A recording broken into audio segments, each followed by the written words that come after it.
Yahweh gon' judge all the flesh by fire and the sword. I study scripts and be with my brothers on one accord. Can't serve two masters, you do that, you gon' get torn. That demon lust heavy, you dying looking at porn. Look you in the mirror, that's how we edify righteous. Social media vices, addicted to devices. Don't be lukewarm, be hot or cold as the ice is. Let your yes be yes and no be, hold the prices. Self-examine every day, I seek the kingdom, cause your spirit battles even when you're sleeping. When I wake up, I said prayer, thank the Abba. All my riches are in heaven, let me stack up. Oh, you thought that I just do this for an Instagram post. You didn't realize this is all that Issachar knows. Yahweh tries the righteous, but his being shall hate the wrong. So I praise Yahweh with my fear and sing a song. I wake up and I praise him, go to sleep and I praise him. All is good and I praise him, all is bad I still praise him. I look up to the sky and I praise the Most High. I look up to the sky and I praise the Most High. They don't like that all they talk about is Bible this and Bible that. If I don't this, it'd probably slap me, probably play it back. But I don't care, so I just pray in fact. Here's hoping you can find the light. Used to be a candle, now I'm dynamite. Live for Yahweh, I could die tonight. That's in the name of Yahweh Shai. Look in the sky for the coming of Christ. Look in the book if you need some advice. You wanna work to examine yourself? Look in the mirror and open your eyes. He who has an ear, I'll tell you something. You could sell your soul for a couple hundred. Careful in this world of who you summon. Don't go lose yourself for love of money. Now I'm humbled all the way, I figured I'm the temple now. Most High got me out, religious scriptures what I'm into now. Genesis to Revelation, talking about my people now. Yashar Allah on the right, so tell me who's illegal now. They put a border up, knowing that my people set apart. Time's running up, they run amok. 11:59 coming on 12 o'clock. So I stay up and I'm vigilant. Pray to the Most High, I'm intimate. I tell him I'm down in my sentiments, knowing I cannot express in my sentences. So I wake up and I praise him, go to sleep and I praise him. All is good and I praise him, all is bad I still praise him. I look up to the sky and I praise the Most High. I look up to the sky and I praise the Most High.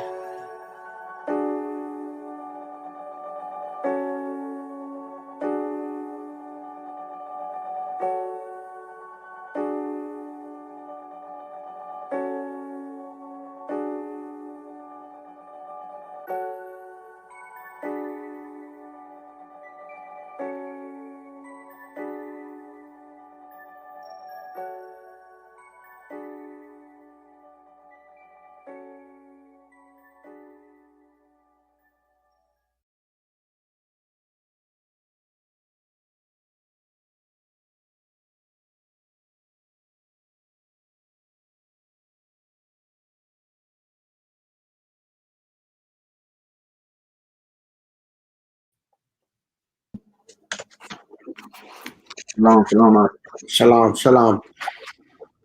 shalom, everybody. Shows there's 4 people in here right now.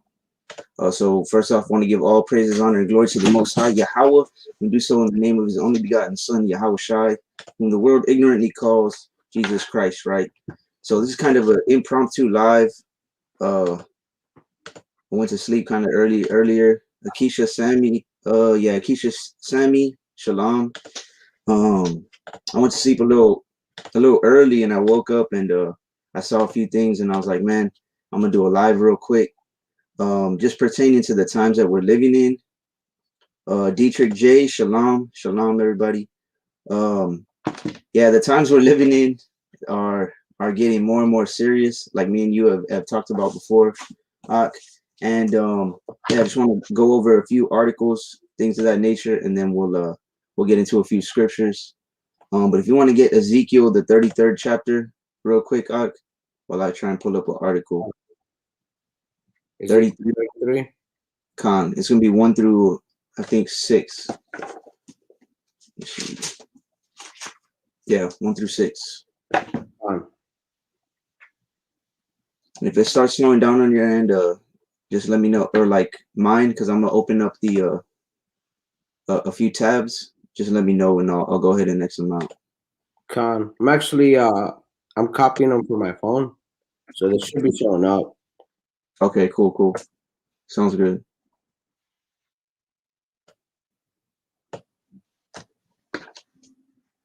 So I'm sure a lot of y'all have seen a lot of things are advancing pretty quickly um, with the whole, I don't even want to say it, but the inoculation, we'll say that. Con. And yeah, man, I mean, the prophecies are coming to pass faster and faster. After we read this, we'll get into that real quick. Con. This is Ezekiel chapter 33, verse 1. Again, the word of Yahweh came unto me, saying, Son of man, speak to the children of thy people, and say unto them, When I bring the sword upon a land, if the people of the land take a man of their coast and set him for their watchman, verse 33 and 3, if when he seeth the sword came upon the land, he blow the trumpet and warn the people. So it's the people's job that the Most High has set up, the ones He has given eyes to see and ears to hear, the ones He set up as watchmen. And now a watchman is just someone who keeps watch, who's watching all the prophecies that are coming to pass, and they see these things, right? It says, if when he seeth the sword come upon the land, he blow the trumpet. It's like back in the days how they had the walls all around their cities. If they saw something coming, if they saw the enemy coming, what would they do? They would blow the trumpet, right? Then whosoever heareth the sword of the trumpet, the sound of the trumpet, and taketh not warning, if the sword come and take him away, his blood shall be upon his own head. So if you see the sword coming, you see the bad things, the plagues, the evils coming, and you don't warn the people, right? And it takes you away, it's your blood, or his blood shall be upon his own head. Go ahead. He heard the sound of the trumpet and took not warning, his blood shall be upon him. But he that taketh warning shall deliver his soul. But those that take warning are going to deliver their soul. They're going to prepare themselves, right? Come. But if the watchmen see the sword come and blow not the trumpet, and the people be not warned, if the sword come and take any person from among them, he is taken away in his inquiry, but his blood will I require at the watchman's hand. Come. So he's taken away in his iniquity, right? In his own sin, right? He's gonna die in his iniquity and his sin, but his blood is gonna be required at the watchman's hand, right? So we've been warning. It's been what, 20, 30 years people have been blowing this trumpet. Even before I was personally in the truth. I mean, it's been at least 10 years I've been talking about FEMA camps and all these things, martial law, all these things coming to pass. And to be honest, back in the days before I was in the truth, I thought it was going to come quicker, right? But now that we're in these last days and we're seeing these prophecies come to pass, and it's happening that we're in the truth, like me and you, I know you've been I guess how they say woke to all of these things that were going to come to pass even before the truth. Now that we see them come to pass, I mean, it's getting quicker and quicker, right? Yep. So if you want to get Matthew 24 and 22, Baba Kashaw. So the reason why I'm doing this is because the Most High put the Spirit on me just from waking up and seeing a couple articles and things like that. Like things are speeding up very rapidly, and it's our job for being able to see these things, right? To warn the people and say, hey, like it says right here, if you hear the sound of the trumpet and you don't take the warning, your blood is going to be upon you, right? He that taketh warning shall deliver his soul. So first and foremost, you got to get your soul right, right? You got to repent. You got, like Yahushua said in Luke 13 and 3, and then he repeated it again in Luke 13 and 5. You got to repent or perish, right? This is Matthew 24 and 22. And except those days shall be shortened, there should no flesh be saved, but for the elect's sake, those days shall be shortened. Khan. Salaki, could you get verse 21 of that too as well, Akbar Kashaw? Which one up? 24 and 21. The verse right before this one. Come. The water. So it says, except those days should be shortened. What does that mean? It means time is going to speed up. It doesn't mean they're going to start counting 21 hours a day, 22 hours a day. All it means is that time is going to be going by faster, right? Which is it's August 1st right now. Well, where I'm at, it's 1:16 in the morning, right? Central Standard Time. It's August already. Doesn't it seem? What do you think? Doesn't it seem like 2021 just flew by? Man, I remember 2020 kind of not dragging, but in a sense, well, I was just barely coming into the truth, you know. So everything kind of felt like I was standing still, just looking around. And, I thought, I was like, man, 2021 is about to hit, and I know what to expect. It's already August. It's crazy. I can't even like explain how fast it feels like it's going, and so many events are kind of like being put closer and closer and closer together. For sure. And I mean, just not even 2021, like just the summertime, it seemed like it just flew by. We're already August. You know what I mean? So let's go ahead and read the verse right before that. For then shall be great tribulation, such as was not since the beginning of the world to this time, no, nor ever shall be. So Yahushua said that there's going to be great tribulation, right? In Christianity, they call it the Great Tribulation because of this verse right here. But in Jeremiah, the 30th chapter, it calls it Jacob's trouble, right? In Second Ezra's, it calls it Jacob's trouble. As a matter of fact, if you want to get Second Ezra's 16, 64 through 66.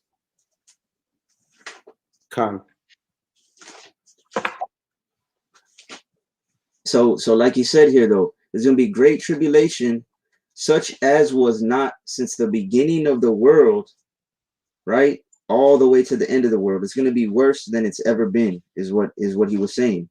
And that's the times that we're coming into. And some people don't believe it, but when that happens, they're going to believe it, right? They're gonna believe it because they're going to see these things come to pass. And it's like it says in Ezekiel, the 2nd chapter, then will they know a prophet was among them, right? All the people that are saying that we're stupid and we're conspiracy theorists, we don't know what we're talking about, we're crazy, all these things, like Ezekiel said, once all these things start coming to pass, then they're going to know there were many prophets amongst them. Because we're not the only brothers saying this. There's hundreds of brothers out there saying the exact same thing, because the Most High is pouring out his spirit upon all flesh, like we read yesterday in Acts, the 2nd chapter. This is 2nd Ezra 16 and 64. Therefore hath the Lord exactly searched out all your works, and he will put you all to shame. So actually, if you could give me it's 74 through 76. That's my bad, but we'll continue with these. So in these times, right, the Most High knows all of our sins, right? There's a lot of brothers and sisters out there who you would think are your brothers and sisters, according to what Yahushua said.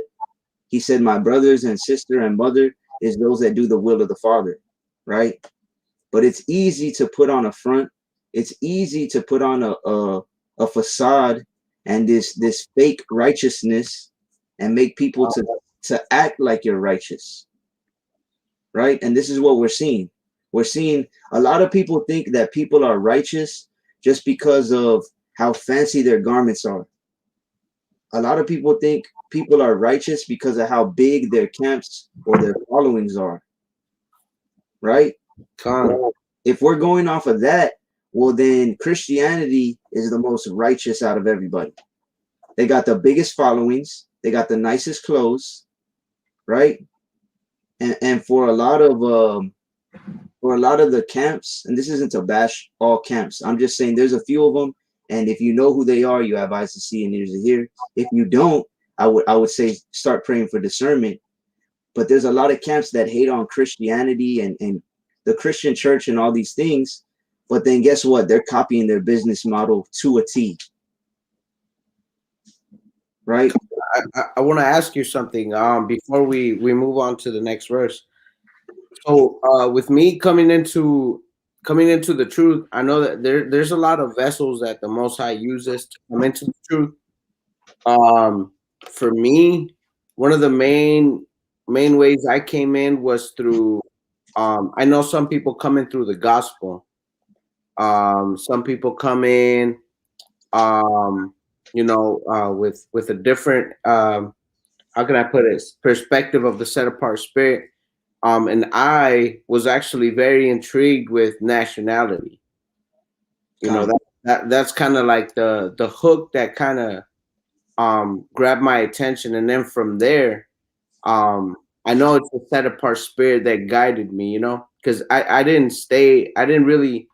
What I'm getting at is, to this point, I'm finding it a little bit less important. Not that it's not important, but less important to drag on the whole point of skin tone, of the flesh, the outwardly, and more so the fruits of the spirit, like Galatians 5.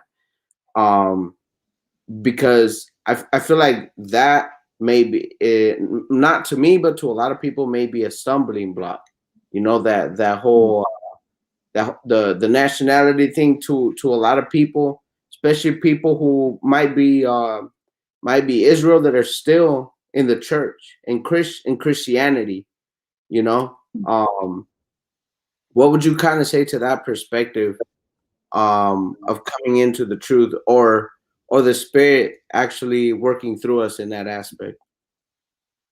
Well, I mean, the Most High, if you want to get Romans 8 and 16 real quick, the Most High he uses all different means and methods of bringing us into the truth. He knows exactly what we need to hear, exactly what we need to see in order to bring us in. And to be honest, that was one of the first things I saw as well. Like I've told you before, the 12 tribe chart that my wife came across, and that's what kind of brought me in. But just like you, I mean, to the point where, like, the times that we're living in right now, knowing your nationality is not going to save you, obviously. That's kind of Salaki. That's kind of my point where I was trying to get at. I was losing my train of thought, but that's exactly what I wanted to get at. Because knowing where you're from won't really save a lot of people, and a lot of people hold that closer to their hearts than they do Yahweh Bahashem Yahweh Shai. Khan, yeah, I can attest to that definitely. A lot of people, it's like the brother Hawiyala has told me a long time ago. Like, nationality, a lot of camps are nationalists, right? They're Hebrew Israelite nationalists, when in reality we should be more servants of Yahweh Bashem Yahweh Shai, first and foremost. Like, yes, we know who you are. That's the hook that's gonna pull a lot of people in. Oh, I'm Israel. I'm actually supposed to be following the word, things like that. But once you learn that, there's no need to just hold that so dearly to your heart, even more than Yahweh and Yahweh Shai and his example and his sacrifice, right? Most definitely. This is Romans 8:16. The Spirit itself beareth witness with our spirit that we are the children of God. So me personally, I'll ask somebody sometimes, okay, well, what's your nationality? If they tell me whatever it is, and maybe my discernment will be like, well, maybe they're not that kind of, or they can't really prove it, things like that. It doesn't matter to me. The Spirit bears witness. Mm-hmm. Unless they straight up say, oh, I'm an Edomite, I'm this. Yeah, my whole lineage goes back to blah, blah, blah. Unless it's like that, I honestly don't care. The Spirit bears witness. Khan. Right? So let's go to, I'm going to skip over a couple of these. Let's go here. 2 Ezra 16:74. Hear, O ye my beloved, saith the Lord, behold, the days of trouble are at hand, but I will deliver you from the same. So the days of trouble, the days of Jacob's trouble are at hand, but I will deliver you from the same. So now a lot of people, when I posted certain things about this topic before in the past, and me and the brother, I don't know if any of y'all saw it. It says there's 9 people on here right now. I don't know if y'all saw the last one we did. It was I believe it was titled Second Ezra's 9, 15, and 16. And it got taken down within like a day. But when I made that video, or we made that video, and a few others, people were saying you're spreading fear, you're fear mongering, and you're this and you're that, right? That's not what I'm doing. That's not what we're doing at all. Like Ezekiel 33 said, the first verses we read, you're supposed to warn your people. If you see a sword, which is death, mass death, coming, if you see famine coming, you're supposed to warn your people. If not, the Most High will require that blood at your hand, meaning it's your fault because he gave you eyes to see and ears to hear, and you didn't even warn anybody. You just, okay, he's warning me. Let me sit back and I'm going to get ready. Right? Part of loving your neighbor is warning your people if the Most High made you a watchman, meaning you're watching the signs. So we're not fear mongering. What we're doing is saying the days of trouble are at hand, but if you repent, look what it says. I will deliver you from the same. The Most High can save you and deliver you from those troubles and those evils. Be ye not afraid, neither doubt, for God is your guide. So don't be afraid. The only thing you should be afraid of is the Most High, right? But actually, if you read Hebrews, the 11th chapter, it actually says that I'll get the verse right now. Come. That Abraham was moved with fear, right? But be not afraid, neither doubt, for Yahweh is your guide. What you should be fearing is if I don't get right and I don't prepare, I fear the Most High's judgment in these days, right? And the guide of them who keep my commandments and precepts, said the Lord God, let not your sins weigh you down, and let not your iniquities lift up themselves. So who's he going to guide? He's going to guide those who are keeping his commandments and his precepts, right? Let not your sins weigh you down. If you're sinning and you're not correcting something that you know needs to be corrected, then guess what? That's going to weigh you down in these days, right? That's going to weigh you down. So this is just, these are my ribs and some of my favorite verses I just wanted to share real quick. I'm going to get a couple articles. Let me share my screen real quick.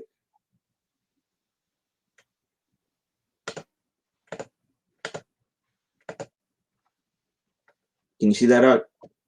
Yeah, we can see it. Okay, Con. So it says companies requiring COVID vaccine, Walmart and Google among employers, updating policy amid Delta variant surge. Right. So I got a little list here on my phone just so I don't have to pull it up. These were some of the biggest companies that are now going to start requiring all of their employees to get the vaccine. I shouldn't even have said that because they might take the video down just for that.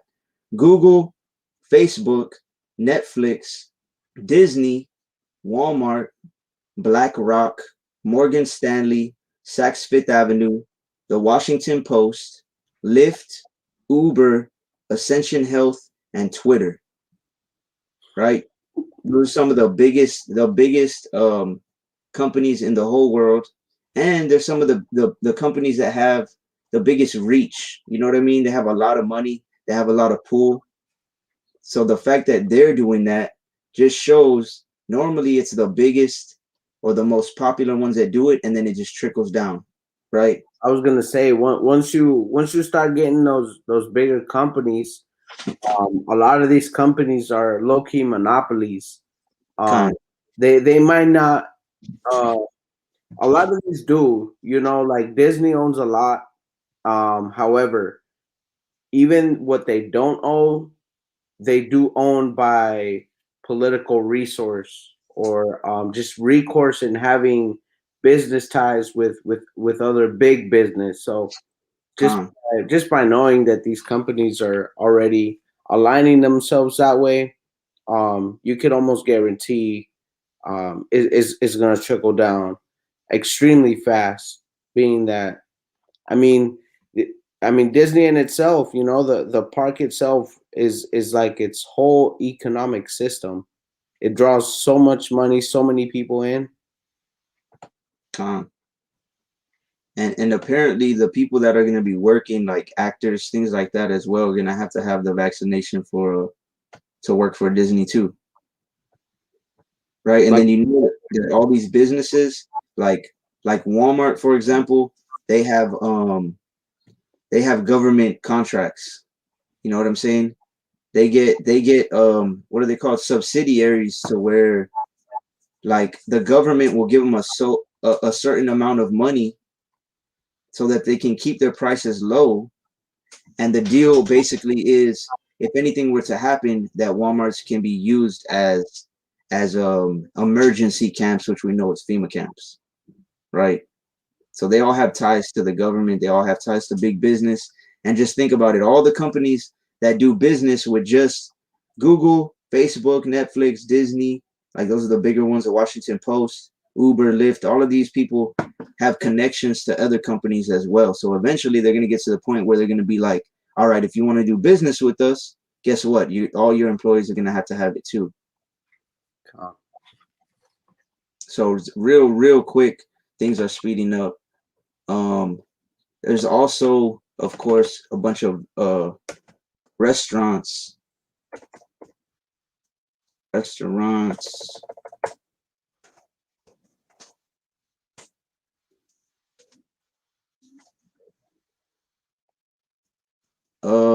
Danny Mayer's restaurants will require proof of vaccination.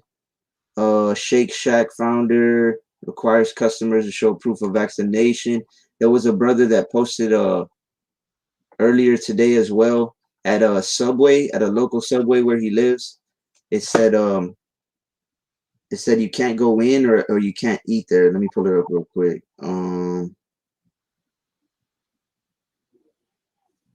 Let me make my screen bigger.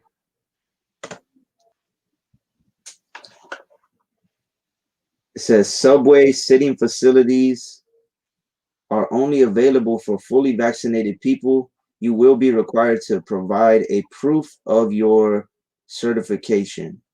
that's Right? So that's at a Subway. So you can't even eat there unless you have proof that you've gotten it. Right? So that's just a sign of the times as well. Let me get one more. There was one in Salaki. Go ahead. I got one that says White House signals it's willing to reinstate lockdowns, school closures if recommended by CDC. So White House willing to reinstate lockdowns. I had seen I think it was like the press secretary or something like that. That was saying the same thing. She was saying that if the CDC recommends it, that's what they're gonna do. Yep. Right. And yeah, you got New York City. It's his name, De Blasio, talking about mandatory vaccines too, door to door. You already know. CDC reverses indoor mask policy, saying fully vaccinated people and kids should wear them indoors. Right. So that's another thing. They're actually saying that I'm sure you saw that video earlier. They're actually saying that the people that are that got the first shot, right, or inoculation, are spreading it, are more likely or just as likely to get it. And it's not, I hate that it's funny in a way. I really don't, it's not funny, but it is. It's just, this is sad, It's sad to a comic relief almost, how they just getting duped. It's like a game of ping pong and you're watching the ball go like that across the table. So this says, I'll read the second one. 74% of COVID-19 cases in Massachusetts outbreak involved fully vaccinated people. 74%. Right? So, and that was an outbreak. That was a day ago. So they're saying that you're just as likely or even more likely, because as you see, 74% of those that got the new one, the new variant is what they're calling it. They got it and they got the first shot. Right? So I mean there's a bunch of articles we could go through, but I'll just leave it at that for now. If you have eyes to see, you're going to be able to understand what's coming, and you're going to be able to understand that what you need to do and what you don't need to do. You know what I'm saying? So let me get one or two more on my phone and let me exit out of this. So this one, it says Salak is blurry. Go back maybe like a couple inches. Hold on. I got another computer in front. Can you read that out or no? Unvaccinated. Back a little bit. Maybe go back. It's cool. I'll just read it. Yeah, It says Philippines, unvaccinated Filipinos from August 25th will no longer be able to go shopping. And then it's in quotes, only vaccinated persons upon presentation to their vaccination cards shall be allowed to enter public and private markets, including stores, supermarkets, etc. And this was an order that was just signed by the president. What's his name? Duterte or something like that. So what does that sound like? Right? You're not going to be able to go to a supermarket and buy food, whether it's a public or private market, unless you have proof of the shot. Right? Anybody who's been in the truth for any amount of time will know that sounds exactly like Revelation 13. Right? And we'll get that a little bit later. But if you want to get 2nd Ezra's 9, 1 through 7. Shot. So it's funny that you said though about the whole ping pong thing. Like people are looking for something to have faith in these times, right? That when they see all these things happening, all these things coming to pass, when it comes to food shortages, when it comes to inflation, when it comes to losing jobs, when it comes to the pandemic, all of these things, anytime fear comes in, people want to have faith in something, or they want something to lean on, right? And as we're seeing, the majority of people do not put their faith in the Most High or God or Christ or whatever they even call their higher power, right? Not even saying people that are in the truth, just in general. The general population does not put their faith in any type of higher power. You know how they say that there's a even some Christians are on the same train, just the wrong route. On some track. people aren't even on the. Some people ain't even on the train. They're just watching the train go by, and they're seeing a bunch of people get slaughtered at the station, and they don't want to hop on the train. Right? But the point I was going to make is that people are putting faith in whatever the government says, right? Even people that I know, some people that back before I came into the truth, they were on board with me as far as like conspiracy theories and things like that. But now, through all this witchcraft in the media, right, they actually believe and they're in fear. They think that that's going to save them, which we know that that's not the case. Right. Televised programming. Exactly. Television programming. It's telling your vision lies. Tell lies vision. It's telling lies to your vision and programming you. Tell lie vision programming. Second Esdras 9:1. He answered me then and said, measure thou the time diligently in itself, and when thou seest part of the signs past, which I have told thee before, then shalt thou understand that it is the very same time wherein the highest will begin to visit the world which he made. Therefore, when there shall be seen earthquakes and uproars of the people in the world, then shalt thou understand that the Most High spake of those things from the days that were before thee, even from the beginning. So when you start to see all of these signs passing, right, which the Most High has told us, which he has prophesied all throughout the word, so-called Old Testament, here in the Apocrypha, and what Yahushua preached, right? Then you're going to understand, some people are going to understand, it is the same time wherein the Most High is going to begin to visit the world. How is he going to visit the world? With all these things: earthquakes, uproars of people, right? Famine, pestilence, which pestilence is mass death or mass what's the word I'm looking for? Viruses, all of these things, right? Sicknesses, illnesses, just like in Egypt, right? Even from the beginning, he's been telling us this was going to happen from the beginning, right?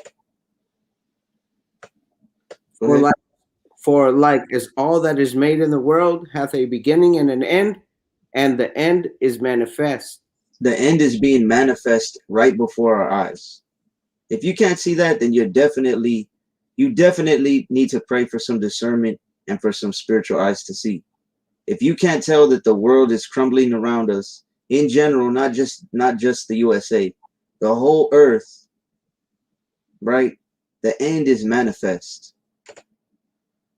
Even so, the times also of the highest have plain beginnings in wonder and powerful works, and endings in effects and signs. When you read Genesis and you see all these things that he created, or if you just look around, or during the day or the nighttime, just look up at the sky and look at everything that the Most High created, right? Powerful works and wonderful things. You look up and you just, man, look at this sky. Look at all these creatures. Look at my children, right? And endings in effects and signs. We're seeing all these different signs. We're seeing all these effects. And it's like we said many times before, the whole earth, everything that's being played out is basically like a huge movie to the Most High. And he's like the best director, right? He's got the best special effects in these endings. It's going to be a climactic finish. And everyone that shall be saved and shall be able to escape by his works and by faith whereby ye have believed. So how are we going to escape all these things? By our faith and by our works.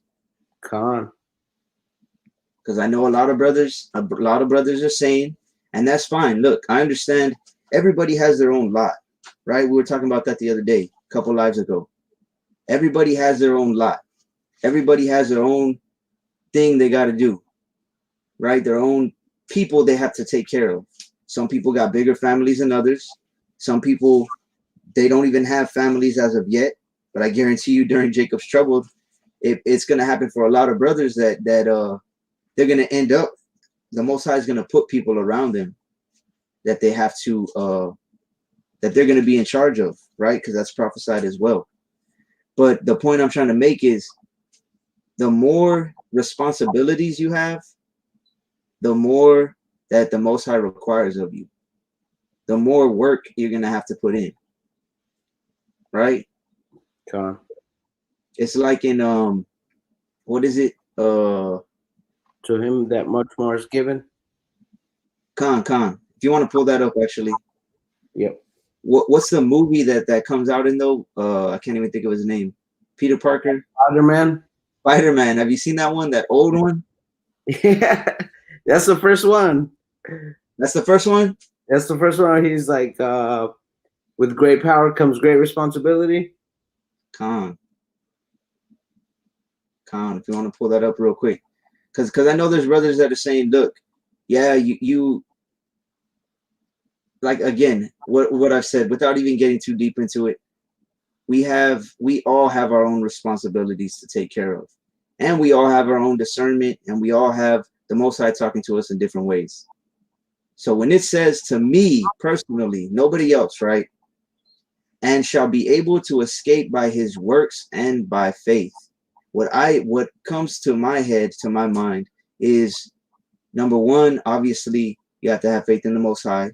You have to have the works as far as keeping the laws to the best of your ability, keeping the feast days, teaching your family. Again, just talking about me personally, teaching your household, making sure they stay in order, providing for them, but then also the works of what is to come. Because like we said earlier, people may think we're conspiracy theorists and fear mongers and all this, but I guarantee you they said the same thing about Noah. I guarantee they said, man, this guy's preaching and saying that a flood's gonna come and to prepare and to get on the boat and blah blah blah. He's a conspiracy theorist, he's a fearmonger, blah blah blah. It's the same thing that they're saying about me, same thing that they're saying about other brothers as well. And you know what? If you want to think that, that's perfectly fine. I'm not here to change nobody's mind. This brother, nobody can change anybody's mind. It's all about the Most High putting the spirit on someone to do something. And me personally, the Most High has put it on my spirit to the best of my ability, prepare for what's coming and get my household and my family ready for that. And let them know, hey, these are the things that are happening. These are the things that may come. This is how we are going to prepare. Right? I had that Matthew one, but I think were you looking for Luke 12:48? I was looking for Luke, but that's fine. We'll read both of them. I just posted Luke 12:48. Okay. Salakia. All right, this is Matthew 13 and 12. For whosoever hath, to him shall be given, and he shall have more abundance. But whosoever hath not, from him shall be taken away even that he hath. That's a beautiful precept that you brought up, because when you're reading this, right, he or whosoever hath not, from him shall be taken away even that he has. If you read the parable of where Yahushua gives the servants the money, right?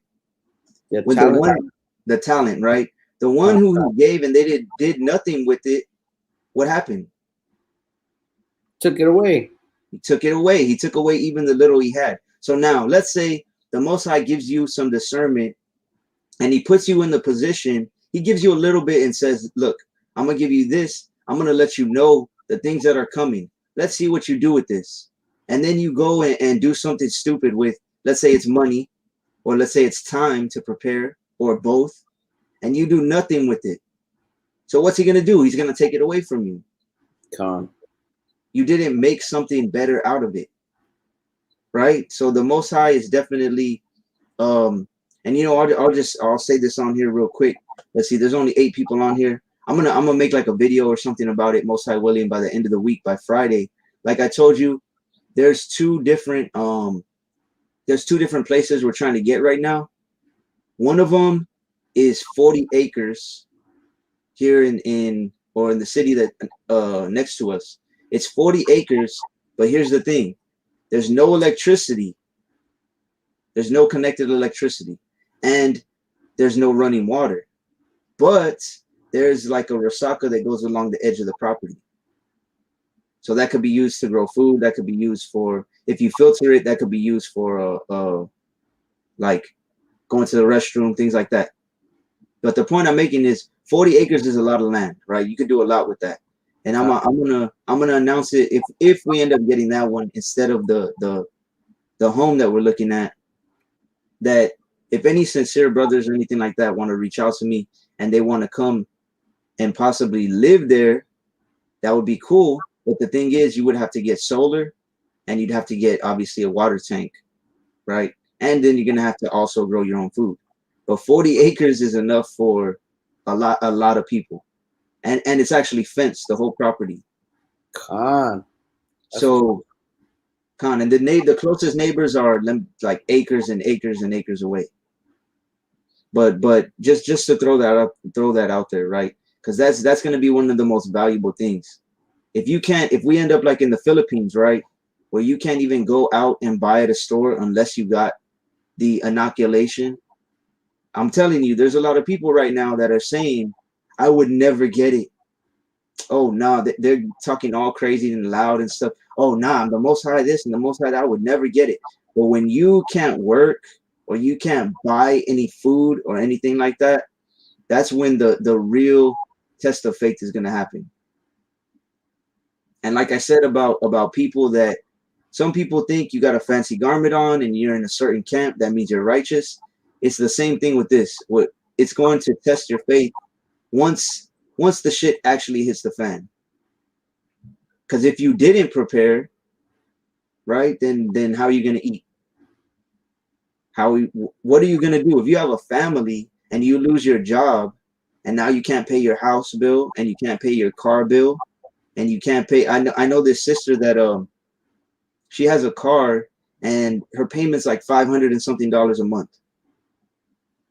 Down here in South Texas, you can get you can rent something, maybe a 1-bedroom, but still maybe $650, $700. That car payment alone is enough to live to pay rent off of almost. But the point is, what are you gonna do when that happens, right? That's when we're gonna see who really believes in Yahweh Hashem Yahushai. So like it says here, whosoever hath, to him shall be given, and he shall have more abundance. If the Most High gives you something, he gives you a talent, which can represent anything. It can represent your family, right? It can represent, he's giving you people under you, right? Me and my Riv have been talking about this. My daughters have been talking about this. If we end up getting that 40 acres, I was like, hey, you're gonna end up like Ruth. I don't know if you saw that post earlier, that I made in the morning. Ruth, what did she do? She was working all day, gleaning the field, taking crops off for her mother-in-law and for herself, right? How many females you think are willing to do that to survive? The majority of them, they're not willing. They don't want to do that, right? They don't want to work. And men too, not just the sisters, right? I'm just saying because of Ruth. But the majority of men don't want to work either to start getting ready for what's coming. As a matter of fact, if you can get a Sirach 7 and 15. So, but whosoever hath not, from him shall be taken away even that he hath.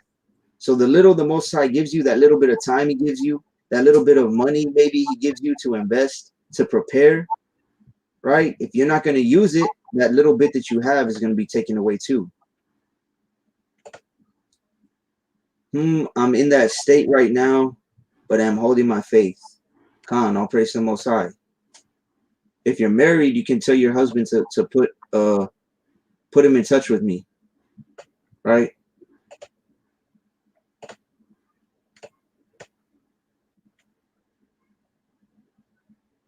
$7.15.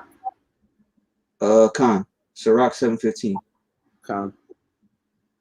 This is Luke 12:48.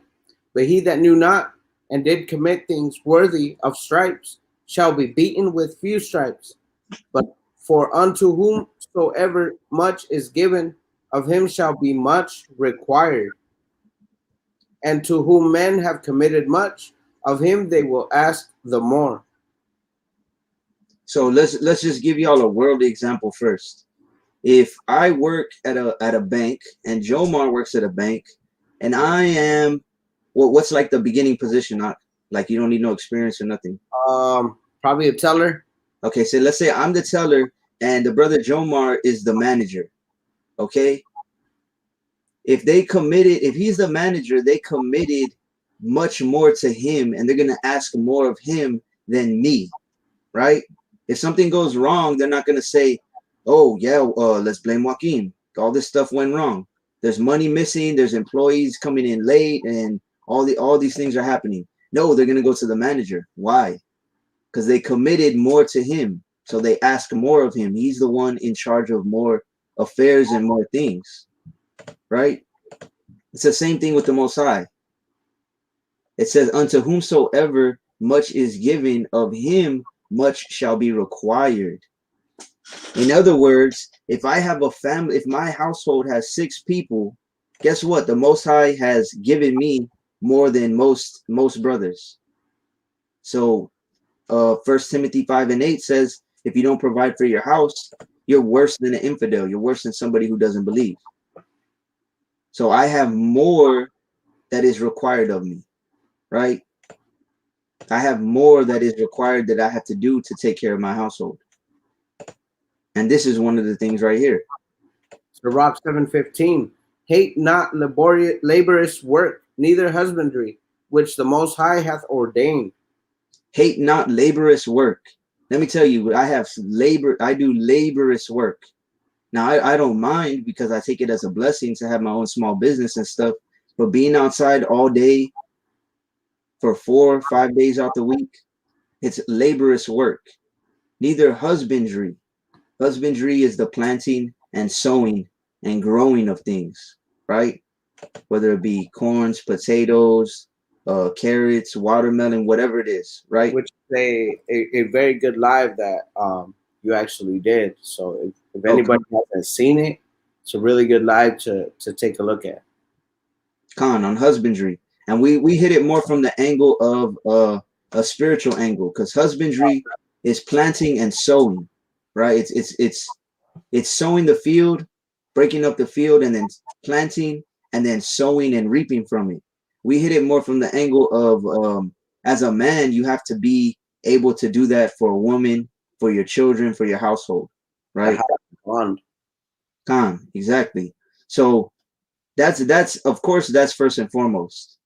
You have to sow, and you have to be it says hate not laborious work. You have to work in the word, right? Like it says in Timothy, to be a workman in the truth, rightly dividing the word, right? But also, right now, I'm telling you, and not just me, many brothers are telling you, if you can, whether you have, if you can, I would say first get out of the major cities. If there's no way for you to do that right now, I would say start praying to do that. But you got to work with whatever position you're in, right? Let's say you have half an acre, you have a fourth of an acre, and you have a backyard, you can start growing at least a little bit of food. It's better than nothing. I'm telling you that. If let's put it this way, if you haven't studied today and you're already falling asleep, and then you remember, is it better to read, say you read a chapter, or is it better to go to sleep? What do you think, Ak? Might as well read, huh? It's better than nothing, right? Con. Maybe you read a certain verse that just, oh man, it just clicks and it resonates with your spirit, and you feel better, and then you remember it, right? The same thing with this. If you can grow a little bit of food, grow a little bit of food. If you can stash up a little bit, stash up a little bit, right? Hate not laborious work, neither husbandry, which the Most High hath ordained. The Most High ordained this type of work, right? If you read in Chronicles, I think it's 2 Chronicles, I was reading it earlier actually. This is the type of work that that our ancestors did back in the days. Husbandry.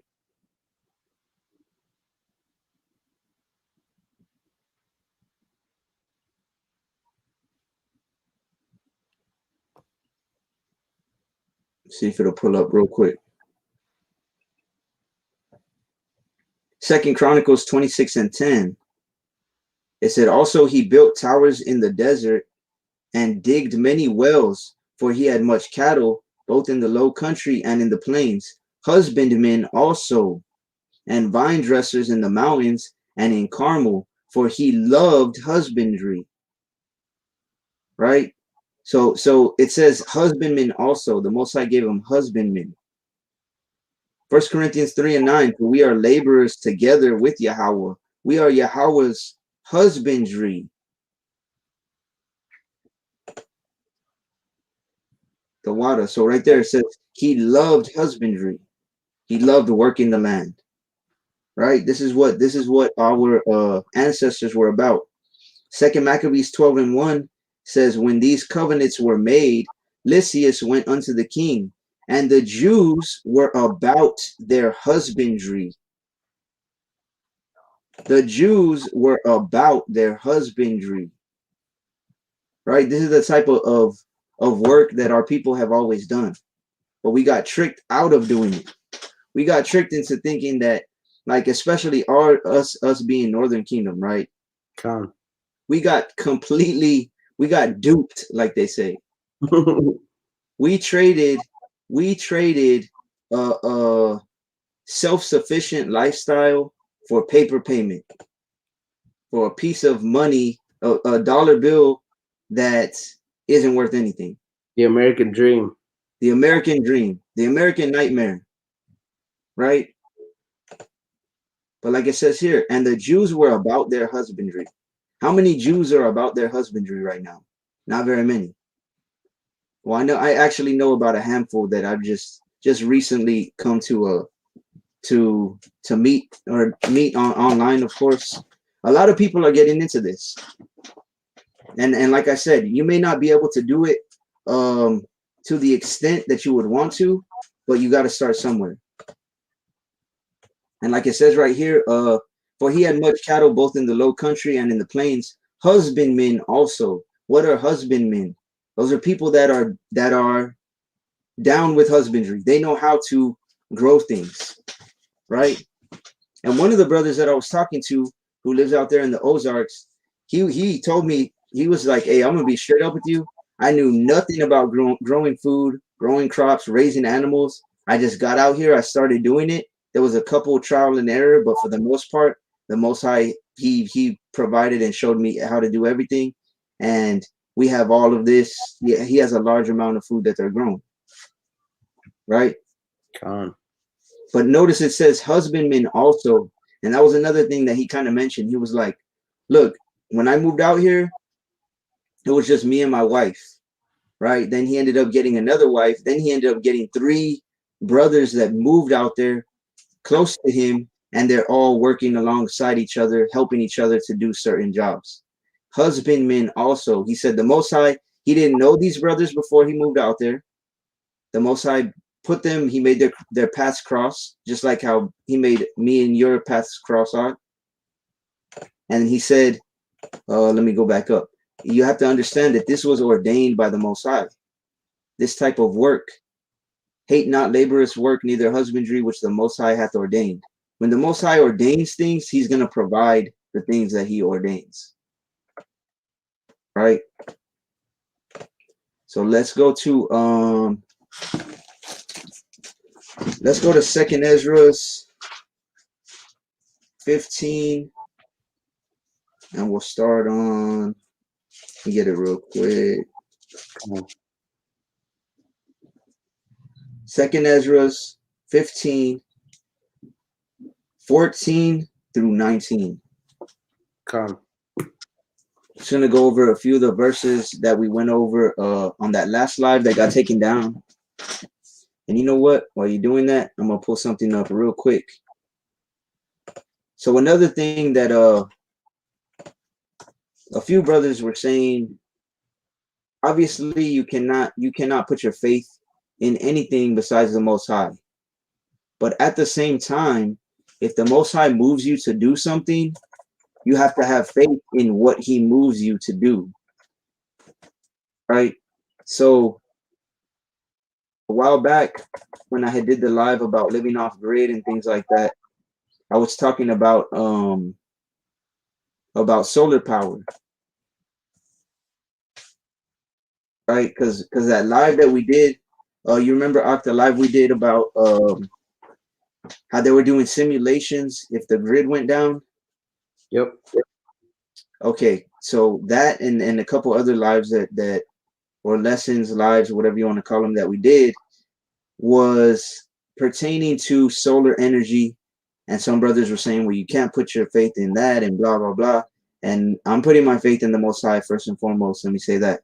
But also, if they're warning you of something's going to happen, you should prepare for whatever they say is going to happen.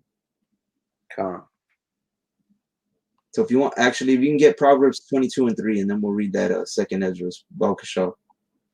22:3. Con. And let me show this real quick. I'm gonna share my screen real quick, just to show y'all a video that y'all can check out later. Because one of the brothers had said, and it's a good point, it's a valid point. He said a lot of people don't have the money to do a lot of these things, right? Which is true. Particularly the solar energy type of thing, right? So if you check out this video right here, whenever you get a chance, it said, let me see if I can zoom in. It says $100 complete solar power setup. Okay, the brother's profile is called Lead Farmer 73. $100 complete solar power setup. That's the name of the video. If y'all want to screenshot it or whatever, I recommend you check out that video later. If you can't set aside $100 for a solar setup, you should be. Let's just say that you should be able to save up or to let's put it this way. How many times do you eat out a week? Right? If you eat out five times a week, if you would just save that, if you make $10 an hour, that's only 10 hours, right? If you have some stuff that you can sell that you don't use, take it to a pawn shop, put it online, whatever you have to do, I would say that's a very wise investment. For $100, $100, and you can have light when no one else does. That would be, and it's not going to be a whole lot of light, right? But it's a big difference when the power goes out and you have absolutely no electricity, and then you're able to turn on a little light here. You're able to charge your phone, things like that. It could literally be a lifesaver. So let's start on. Let's go with Proverbs first. Proverbs 22:3. A prudent man foreseeth the evil and hideth himself, but the simple pass on and are punished. So a prudent man foresees the evil. One of the definitions for prudent is using wisdom to look towards the future, foreseeing the evil. Because if the evil's at your door, if someone's trying to break in and they're trying to kick your door in, and you don't know how to protect yourself, you never learned how, and you don't have a weapon, and you haven't been keeping the Most High's laws, so now you have no protection, right? It's going to be too late in that day. You have to foresee the evil, be prudent, look towards the future, and use wisdom, and hide it himself, right? How are you going to know when to hide yourself? You have to prepare to know when you're going to have to hide yourself. But the simple pass on and are punished, right? The opposite of having wisdom is being simple. If you want to be simple, if you want to see all these evils and you don't want to do nothing about it, you want to keep being wicked, you want to keep sinning, you don't want to prepare. Yes, I know that there's a famine coming. Yes, I know that inflation's coming. Yes, I know that the vax is going to be mandatory, and you don't care. You just keep on going about your normal life. Well, in one way or another, you're gonna be punished, right? Kwame Yasharala, what is the cost of solar power? So that one that I just shared the video for is $100. Okay, $100, but I believe it's only like 100 watts, or maybe a little bit more than that. Meaning you can run like the light bulbs I have in here. There's a moth in here. The light bulbs I have in my house right here, which it's not that bright. Let me turn off this light so you can see. that light right there, it only uses 5 watts of energy. Okay, which isn't a lot. If you get those white light bulbs, some of them are 40, 50, 60, 75 watts. Okay, this one, it's like a yellow bulb. It only uses 5 watts of energy, but it gives off the amount of light of like a 40 or 50 watt light bulb. Okay, so if you get that one that's $100, you could power one of these types of light bulbs for, let's see, what's 100 divided by 5? 20. 20. You could light this for 20 hours, this light bulb. That's without charging it. Now during the day, of course, you're gonna have the little solar panels it comes with outside, which it'll be charging it, right? Continuously. But actually, let me show y'all something real quick. One more thing I'm gonna show you. The one that I'm looking at getting,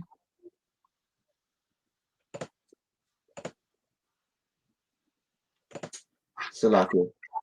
I almost exited the screen off. That was close. That was close. Anyways, the one I'm looking at getting, and now you're gonna have to have decent credit to get this. If you don't have, and this is again, this goes back to every man's lot, right? Everybody, there's gonna be different levels of what you're gonna be able to get based on your income, based on your credit, things of that nature, right? Let me share my screen real quick. So if we my household gets the 40 acres of land, what we're planning on doing is getting a bus and converting it into a small home.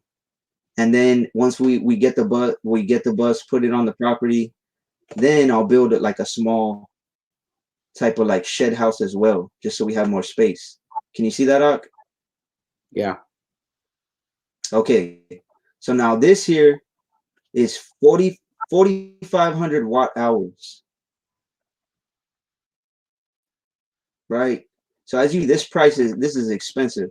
It's almost $4,500. Right? But if you have good or decent credit, you can get this for like $100 and something a month. Right?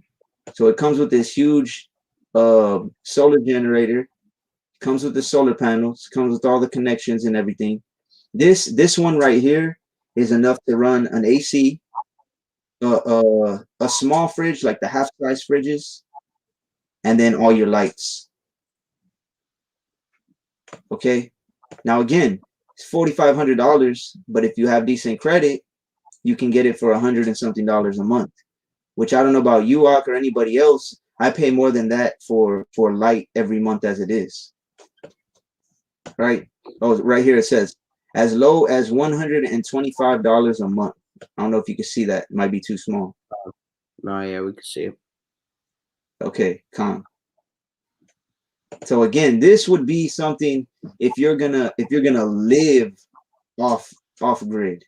If you're gonna say get a tiny house or you're gonna get a bus, I would recommend y'all check out schoolies as well. SKOOLIE. A schoolie is what they call school bus conversions, right? Where you can just convert it into a small home. There's some really cool ones, but again, just giving y'all that example, because if we don't get the house I was talking about, then that's the route we're going for sure, because we're waiting to see if we get approved for that home, and it's got some land and it's got a lot of space. Like I had told you, I mean, for people to come and do Feast of Tabernacles, shoot, if you want to end up moving out here, there's a garage in the back that has electricity. You can turn it into a house or something. Let's But if we go. don't, but if we don't, then for sure, 100%, we already have enough money. We're approved for getting the 40 acres, and we'll just be making payments on that, right? So let's go to Second Ezra. This is Second Ezra 15 and 14. Woe to the world and them that dwell therein. For the sword and their destruction draweth nigh, and one people shall stand up and fight against another, and swords in their hands. So woe, danger, death, destruction, bad things to the world, the whole world, and them that dwell therein. The sword and destruction. So what did it say in Ezekiel 33? It said if the watchmen see the sword coming and don't warn the people, then there's going to be blood on their hands, right? So this is what's coming. If you see in a whole bunch of different countries, there is uproars of people, like we read in Second Ezra, the 9th chapter.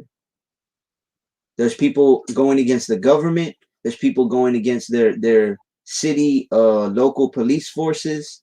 There's people going against the bankers and the powers that be, right? Everybody, people are standing up to fight against another, and swords in their hands. And then all the way up to like what's happening in Israel right now, how they were attacking some of their oil supplies. Now they're blaming Iran, and they said if they find out 100% it was them, they're gonna retaliate, etc. From war levels all the way from country against country to people against people, governments against the people, right? For there shall be sedition amongst men, and invading one another. They shall not regard their kings nor princes, and the course of their actions shall stand in their power. So there's going to be sedition, division, fighting amongst men, and invading one another. Right? What do you think is going to happen if there's millions of people that can't go buy food, either because they don't have the inoculation, or because they don't have money, or because there's no food to buy, right? They're going to start invading one another. They're not going to regard the kings or princes, the police, the military, the president saying, oh, y'all need to just chill out and be neighbors and help each other and blah, blah, blah. When you don't have no food, that's not going to happen. People go crazy. Like we said in that last live, in Lamentations, it only took a week to 2 weeks for them to start eating their own children when the famine happened. They turned to cannibalism, and that was Israelites that did that. And we know there's no new thing under the sun, right? The course of their actions are going to stand in their own power. In other words, you're going to do whatever you got to do to eat. A man shall desire to go into a city and shall not be able. There was another video that I was watching earlier on YouTube with the president of the Philippines, Duterte, and he was saying, if you haven't been vaccinated, you better stay in your house. And then he said, if you go out of your house, the military and the police are going to ask you for proof that you've gotten it. And if you don't have proof, they're going to take you back home. And if you keep coming out, they're going to take you to jail. This is what we're coming to.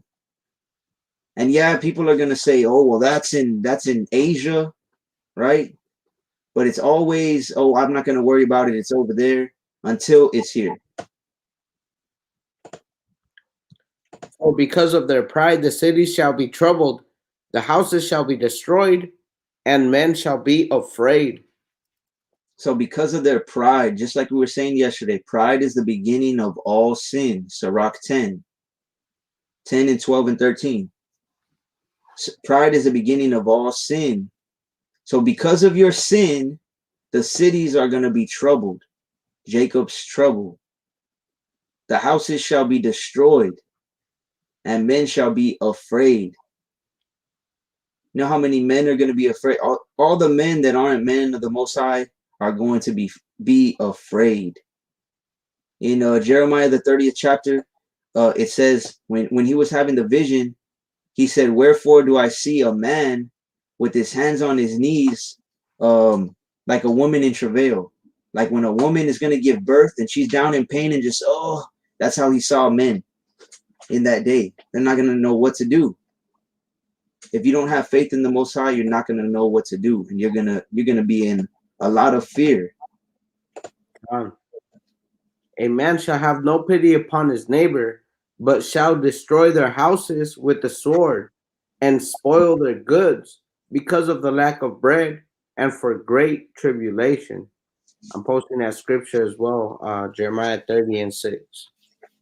Khan. If you get verse 7 as well, Baba Shah. Khan. So because of lack of bread, which we didn't even go over some of the news articles. If you just go to Google, matter of fact, let me do it real quick. All I'm gonna do is put food shortages 2021. Right?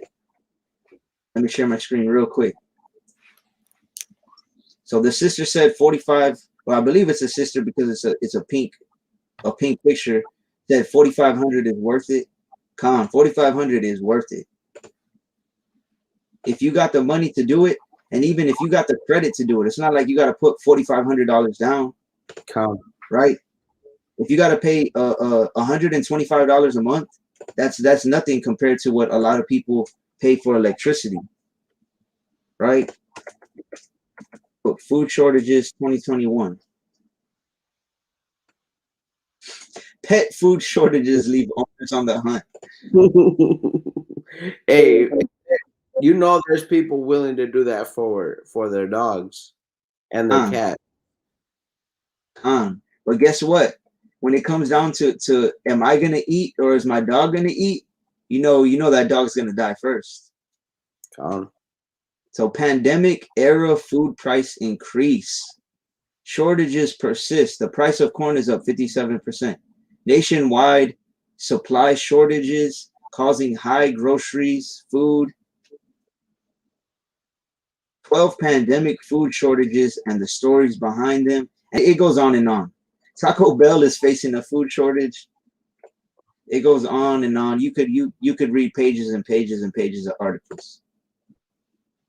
Right? Everybody's saying there's going to be a food shortage because there is, and there already is.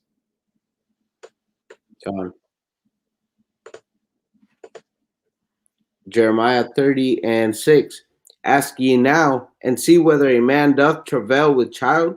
Wherefore do I see every man with his hands on his loins, as a woman in travail, and all faces are turned into paleness.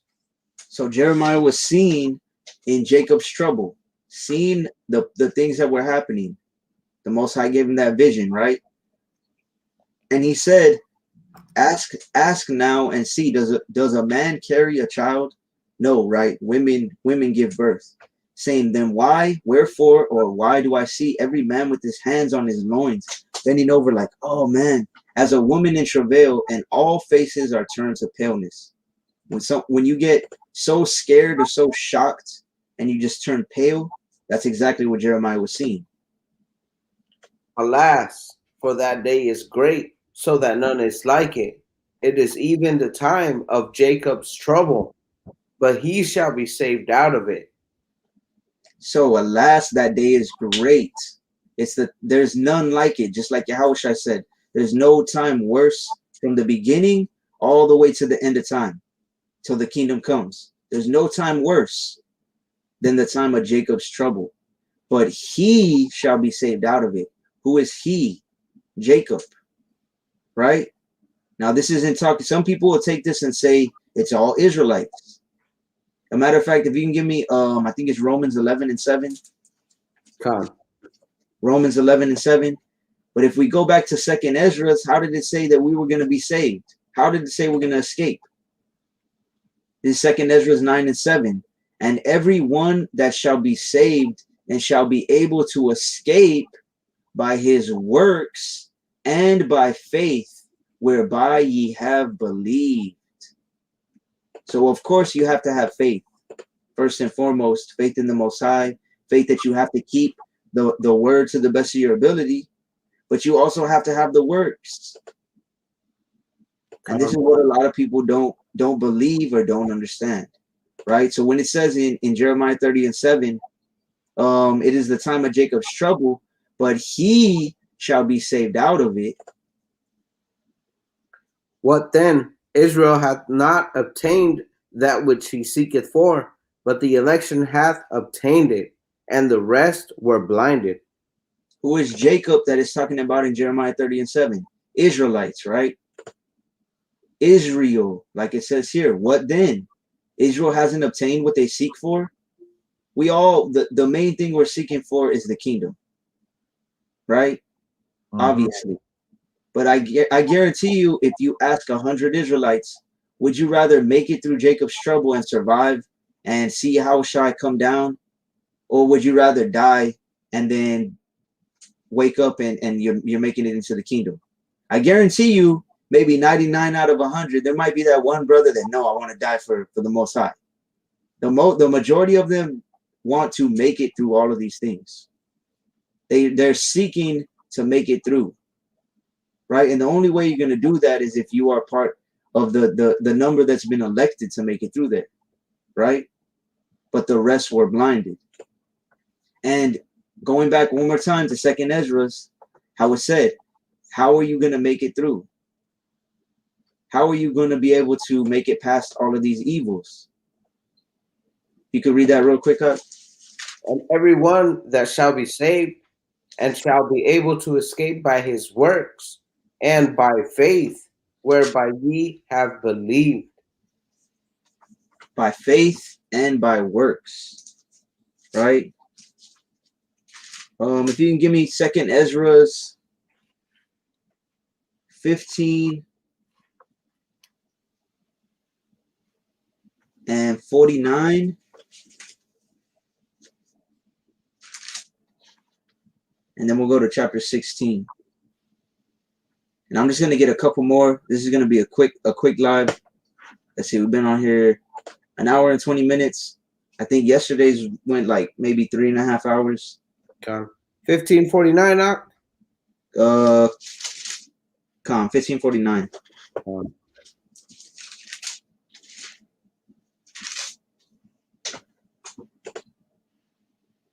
Okay, so Salakia, the Kwam Yasharala is a brother. Salakia, it's pink right here on the bottom, so I was assuming that it was a sister, right? All right, this is Second Ezra 15 and 49. I will send plagues upon thee, widowhood, poverty, famine, sword, and pestilence, to waste thy houses with destruction and death. So the Most High is starting to send plagues, right? Widowhood, where you, if you read Isaiah the 3rd chapter, the end of it, it tells you a lot of females, right, are gonna lose their husbands in these times, because the men are the ones that are gonna fight. If you don't have food, the men are gonna be the ones that go and have to go and try and provide and go get food. So they're gonna be more likely to die. Poverty, right? Famine, no food. Or actually, let's talk about poverty real quick. All the people, there was an article here in what is it called? The newspaper here is called The Monitor. And they were talking about all the people in Texas that lost their house this past month because of that what is it called? Like that rent protection thing that Biden had going. So he canceled it. There's people that haven't paid their rent for months and months and months because there was a protection against eviction protection. That's what it's called. So Biden canceled it, and everybody that was comfortable not paying their rent, guess what? Now they're kicked out. And how many people do you think are gonna wanna rent out their place now to somebody who has on their credit, okay, they were 3, 4, 5, 6 months late on rent? You know what? I saw a post, not to get too off topic, but it showed a video of Ocasio-Cortez, or I forget her name, Alejandra or something like that. Mm-hmm. And she was talking about how they couldn't allocate. It was a setup in the comments. She was talking about how they couldn't allocate. It was like 45 or $55 billion to like that program that would help people not get evicted. Yet they got like $500 billion or some crazy going into infrastructure. And then they were showing a breakdown, and it was like hella people getting money for broadband connection, internet, like just things that are nonsensical, you know.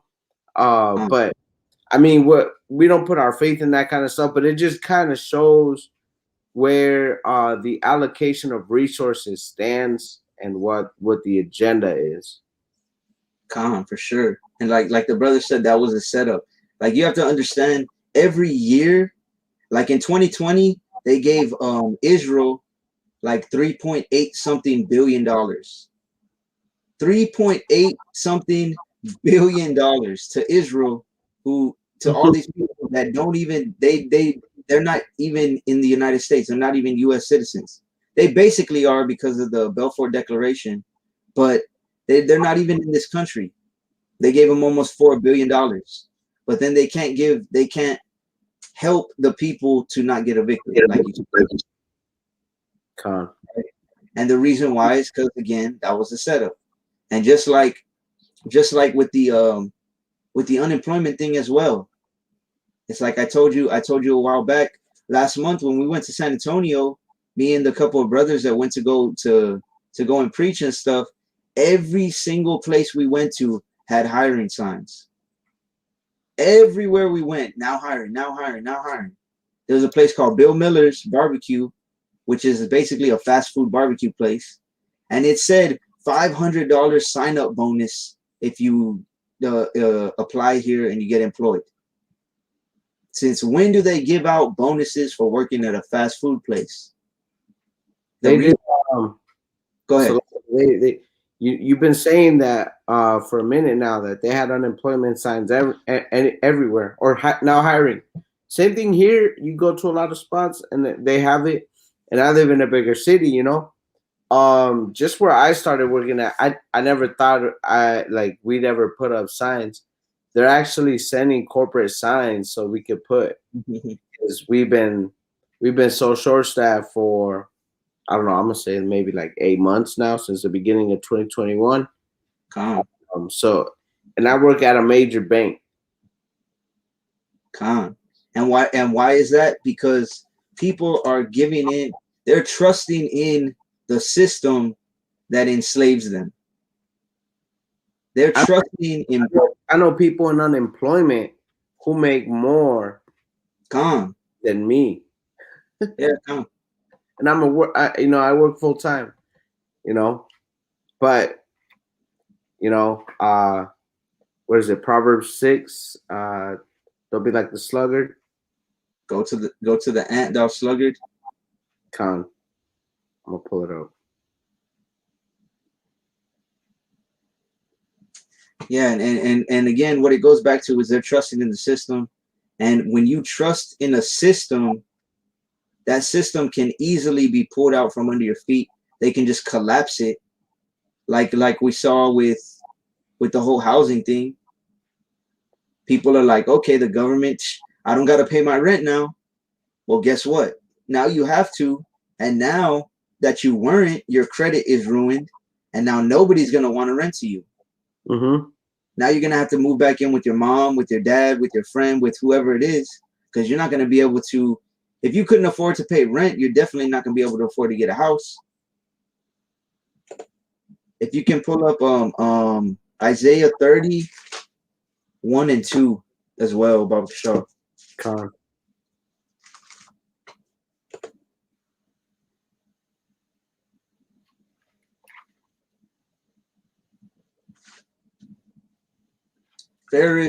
People are getting 300 extra a week plus their unemployment. So I believe that's only here in Texas though, right? If I'm not mistaken. More than half. So that amount, what was the amount again? 300 extra a week. Because I know there's like 30, we're not getting that here.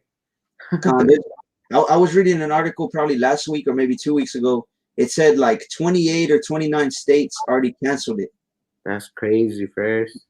So more than half. I believe this is the brother that lives in here in Texas. Yeah, but almost 30 states have already canceled the extra benefits, right? So right now they're getting what normal people are getting paid. But when that gets cut off, what's gonna happen? Or if they say you got to get the shot in order to get it, then what's going to happen?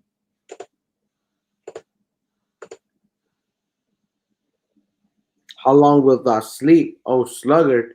When wilt thou arise out of thy sleep? Proverbs 6:9. So how long will thou sleep, O sluggard? When will you rise out of your sleep? Spiritual sleep, obviously, first and foremost, right? But also physically, like you don't want to do no work, right? You don't want to do what you have to do.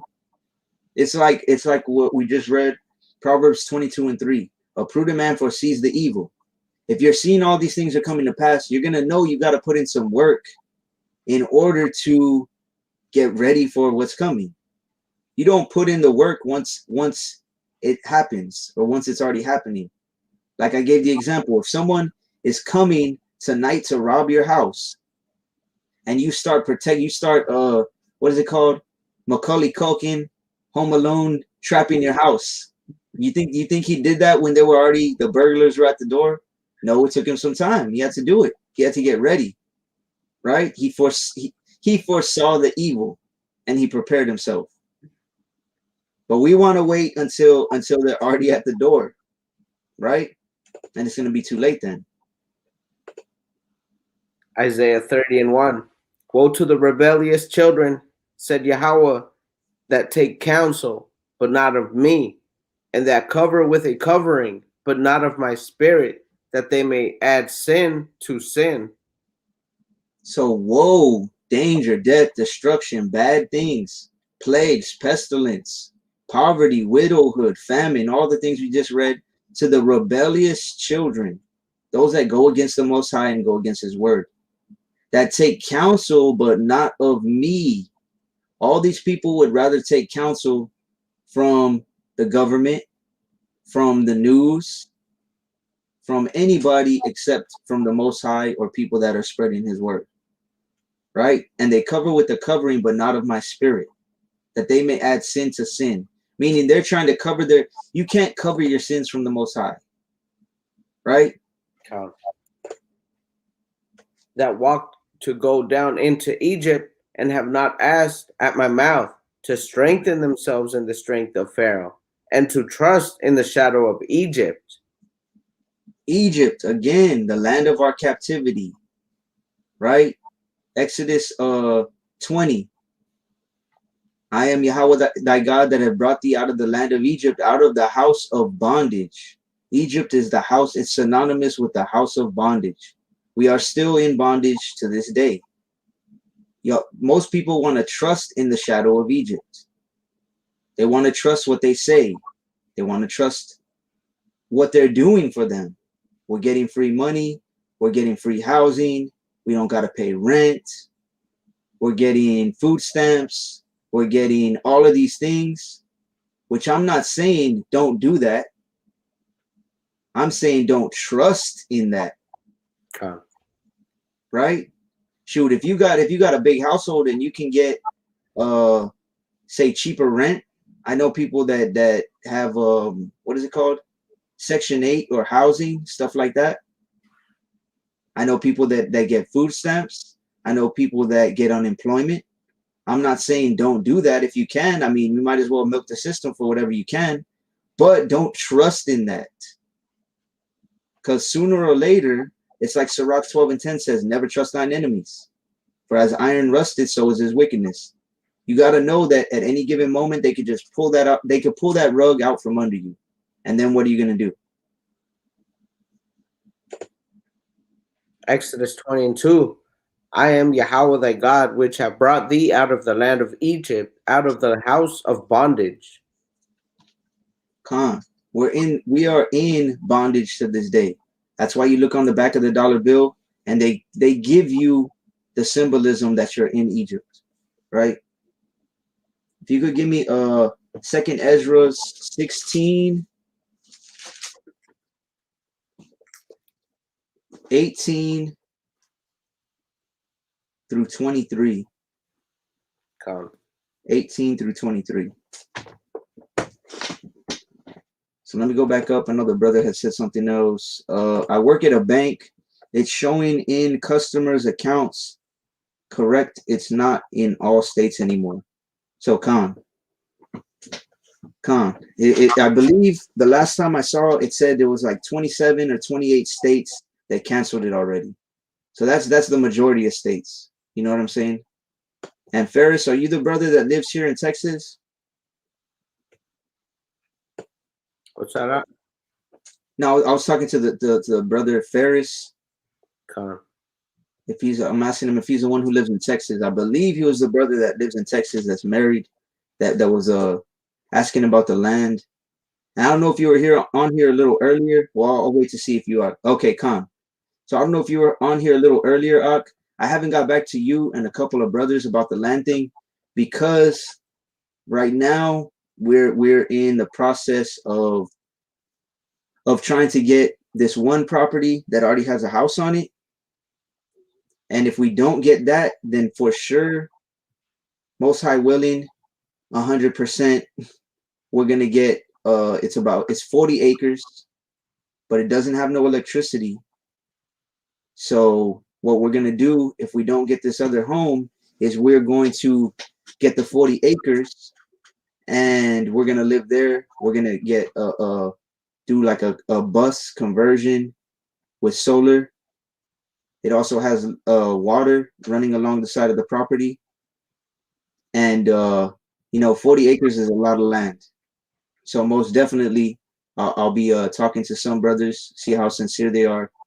And most high willing, I mean, it would have to be some kind of tiny house, RV, school bus, shed house, that type of thing to live there though, because there is no electricity. I'm gonna just live off my truck out. Hey, make it happen. Hey, I know some brothers that were living in the Ozarks that when they first got there, they were living out of some of those big canvas tents. It's all I recall that. Yeah, you I think we when I actually went to your house, we were watching a video of the brother who had one of the Khan. Yeah. Khan, that was one of them. There's two of them that I know that live in the same area, and yeah, same thing. It just depends on how much you actually want to do it. Khan. It's not going to be comfortable at first because we're used to all this stuff we don't need. Khan. Second Ezra 16 and 19. Behold, famine and plague, tribulation and anguish are sent as scourges for amendment. So famine, plagues, tribulation, anguish, all of these things are sent for scourges or whips, punishments, really, for amendment. What is an amendment? Is like a rule, a command, right? You're not following the law, statutes, and commandments. So the Most High is going to scourge you, whip you, punish you with all these things: famine, plagues, trials and tribulations, anguish, pain. But for all these things, they shall not turn from their wickedness, nor be always mindful of the scourges. So even though all these things are going to start happening, guess what? Jake's still going to want to be wicked. Still going to want to smoke. Like, what was that movie?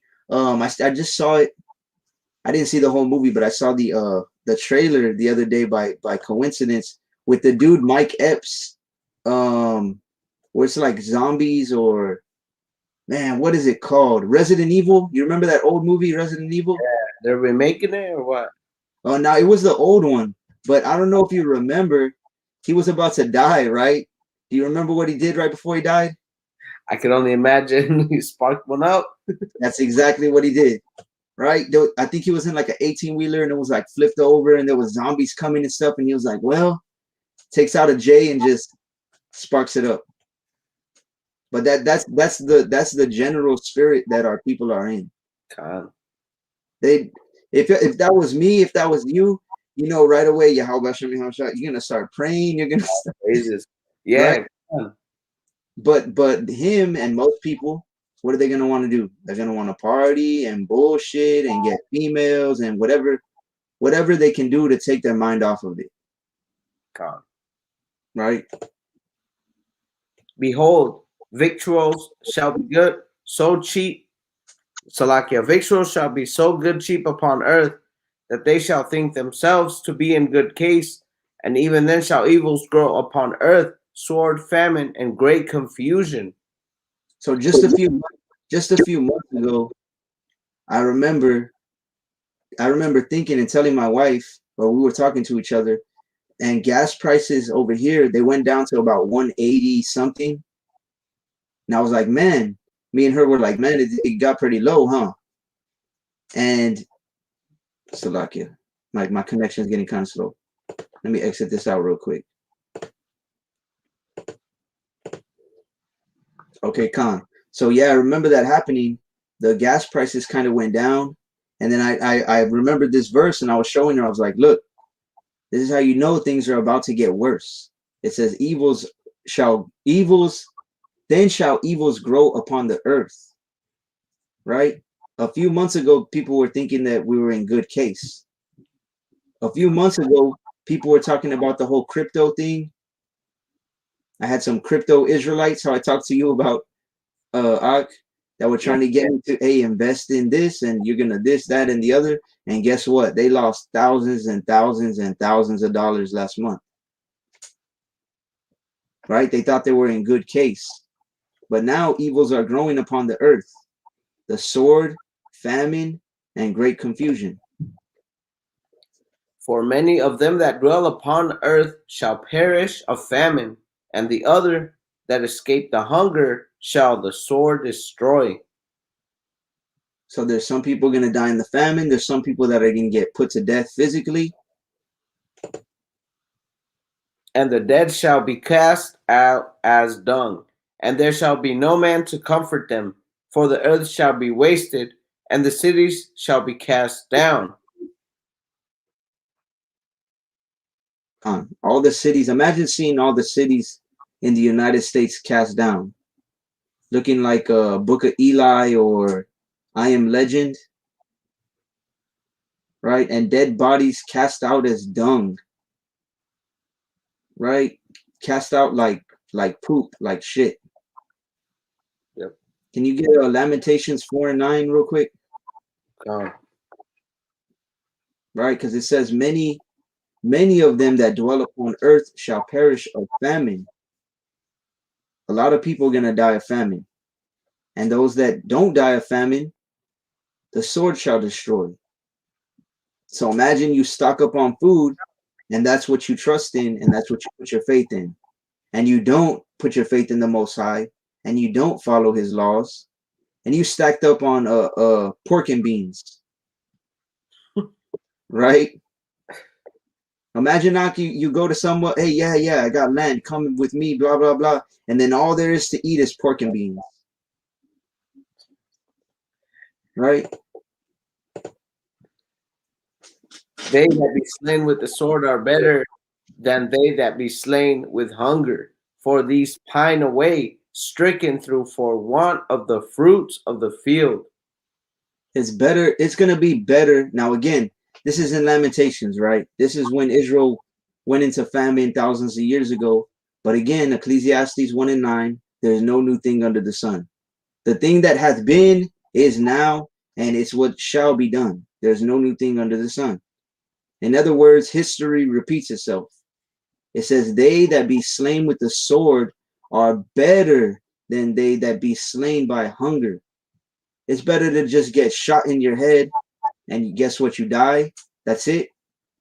It's better that to happen to you than for you to just pine away in hunger. You're just shriveling up and dying slowly because you have nothing to eat, nothing to drink. Right? Ecclesiastes 1:9, the thing that hath been, it is that which shall be, and that which is done is that which shall be done, and there is no new thing under the sun. There's nothing new under the sun. What happened back then is going to happen in these last days. And it says here, stricken through for want of the fruits of the field. If you just look up what's happening in California and on the whole West Coast, where they grow food, where they grow fruits and vegetables and nuts, huge. There's some places where they're not growing any food because they have zero water. There's some places where they're growing 50%, 40%, 30% of what they normally grow. Kanak, I saw 2 days ago. I'm looking it up. Uh, Historic drought, low water reveal gold rush artifacts at Folsom Lake. So these, it's not the fact of the artifacts. It's just that this drought is at an all time high. And I was just watching different articles post about this all time high in the drought in California. Con. And the whole drought. Now again, some people are gonna say you're a conspiracy theorist and you're this and that. That whole thing is man made. I mean, of course, the Most High is he's in control of everything, right? He puts the spirit on people to do things, but for knowing that the Most High is in control of everything, of course, he puts the spirit on people to do things, and he's got these people, the powers that be, making a drought happen. Right? If you look, there was a something someone had posted. I think it was in India, and it said that they were bringing artificial, or they were using artificial rain to prevent a drought. Mm-hmm. So if they're doing that in India, you think we don't have the same technology to do that? Of course we do. But they're not doing it because they want a famine to happen. They want you to be more dependent on the powers that are in charge of things. Right? Let me go back up. Okay, sounds good. I'm working on stocking up on solar generators and looking into container homes on Alibaba. So Alibaba actually is, correct me if I'm wrong, I believe it's located in China. So the problem with that is it could take up to 3 or 4 months to get here. Plus, if you're getting the container home, it's gonna weigh a lot, and the shipping on some of them is actually more than it actually costs. Like, you're gonna pay for the product, whatever it is, and you might end up paying more in shipping just to get it over here, right? But the same thing with the food and with everything else. There's literally ships, like those large ships, the vessels that carry shipping containers and stuff, that are just backed up at the ports here in the USA. They're backed up for weeks at a time. Like, they're bringing a couple in every day, and there's just more showing up, and the line's getting bigger and bigger. So that might be a problem if you order something and then you're not going to get it. Let's say the estimated shipping time is in 2 months, right? We're already August, September, October. Like, do you think we're not going to be locked down by then? You know what I'm saying? Just things to take into consideration. But very affordable for the container homes. So container homes are affordable.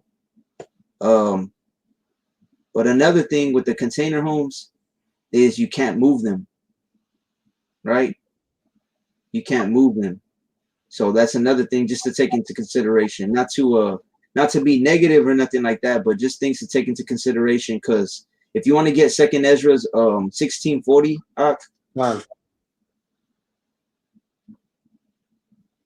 real quick, and then I'll get a couple more verses.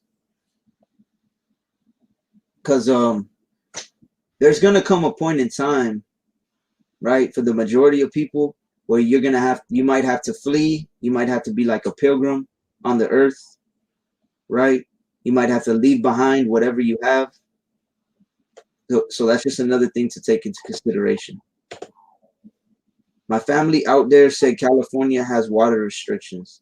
So yeah, you can only use, I think a brother was saying, like, you can only, in certain areas, you can only water your yard once a week, and it has to be like under a certain amount, and I don't know what. So there's all types of crazy restrictions, right?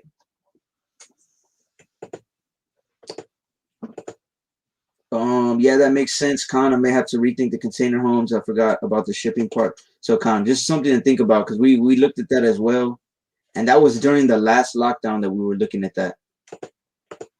Honestly, before even before I came into the truth, I would watch a lot. I guess it was the Most High, putting it on my spirit to look at. I would always be on YouTube looking at blogs of people who would just live on their backpack, just kind of travel the world. And then as I got into the truth, I would more so just read and study about how people live, like from a camper, from vans, um, just off grid, really green. There's ways to do it where you don't even have to, be set in place. That would be ideal, most definitely, if you want to plant and you want like if the brother's able to get that land, that'd be incredible because you got water source and all of that. But if you're not able to do that, there's other ways to do it as well. The Most High just has to put it on your spirit to research. I remember one day I was at work and I was texting you, and I was watching a video of how to set up batteries in parallel, and you were like, I was just looking at stuff like that, But it's the Most High putting it on everybody's spirit right now. For sure. And that's just like we read yesterday, the Most High pouring out His Spirit upon all flesh, right? This is Second Ezra 16 and 40. O my people, hear my word. Make you ready to thy battle, and in those evils be even as pilgrims upon the earth. So, oh my people, hear my word. All these words that we're reading, don't just listen and let it go in one ear and out the other. Hear it so you can understand what it means, right? You got to understand that all these things we're talking about are signs of the times that we're living in. This isn't nothing this isn't no conspiracy theory, right? We're not conspiracy theorists, we're conspiracy realists, because this is really actually happening, right? So hear my word, make you ready to thy battle. First and foremost, spiritually ready. You got to know that you're going to go through some spiritual battles. Satan's going to try you and test you, and you're going to have to go through those things in order to be purified, right? And be made white, like we read yesterday in Daniel 12 and 10. And that's how you're going to become. As a matter of fact, if you want to get Isaiah 13 and 12 and 32 and 2. Isaiah 13, 12 and 32 and 2. Because like everybody, I see brothers post that all the time about being more valuable than gold and all these things. But you have to understand that, and we, as a matter of fact, did a whole live on it. It all starts spiritually, of course. 100% starts spiritual. You got to have knowledge, wisdom, and understanding. But also, you have to have works. Are you preparing for things? Right? Like, think about it this way. If Noah and the 8 people in his family were saved, right? I'm sure Noah had time to teach them, and he was studying and doing all these things as well, praying. But what did they focus on when they were telling the story? They focused on his works, on him building and telling people to repent and saying the rain's coming, and building and building and building his works, right? So you have to have the works to back up that faith. This is Isaiah 13 and 12. I will make a man more precious than fine gold, even a man than the golden wedge of Ophir. So the Most High is trying people, putting them through the fire, giving them ideas. Okay, you this and that, like the brother was saying. But are you actually preparing yourself to be able to do that? Right? To be more valuable than fine gold.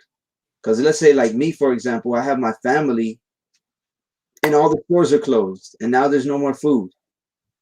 Right? Or there's no food in the stores. So now what are we going to do? Right? If I know what to do, that's going to make me way more valuable than fine gold. Because gold's not going to do us nothing in those days. Isaiah 32 and 2. And a man shall be as an hiding place for the wind, and a covert from the tempest, as rivers of water in a dry place, as the shadow of a great rock in a weary land. Con. If you can give me second Ezra's 16 and 18. Oh, Salakia, we read those already. 16 and 28 Con. and 31. So you're writing them down. Let me tell you a couple, Lock, if that's good. 16:28. 1628, 1631, Con. 33 Con. through 34. Okay. And then, well, that's good for now. Con. All right. So, as it says here, Isaiah 32:2, a man shall be as a hiding place from the wind, and a covert from the tempest, as rivers of water in a dry place. You can't live in a desert land without water, right? As the shadow of a great rock in a weary land. If you're out in the desert under the sun and you don't have no shade, you're not going to make it very long, right? And this is why men should be striving to be more valuable than fine gold, which first and foremost, again, I have to keep saying it because I know brothers will say, you're getting carnal because you're talking about things, physical things you have to do. Of course, it should go without saying that it starts spiritually. Having knowledge, wisdom, and understanding. Having a spirit of correction, right? Anything you read, you can take that as correction and you can apply it. Or in your household, being able to correct your household and get them in order, right? That is going to be more valuable than fine gold. Being able to teach them and give them that mental and spiritual stability. Because when the shit hits the fan, let's be real, a lot of females, of course men as well, but a lot of females are going to freak out. It's going to be a real test of faith.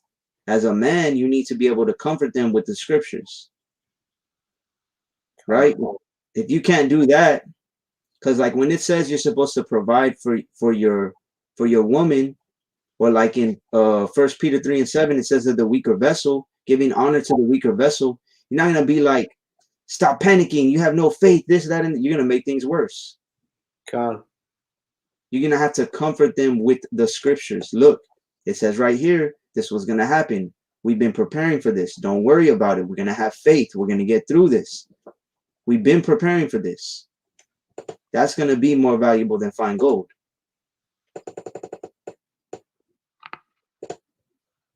Second Ezra 16 and 28.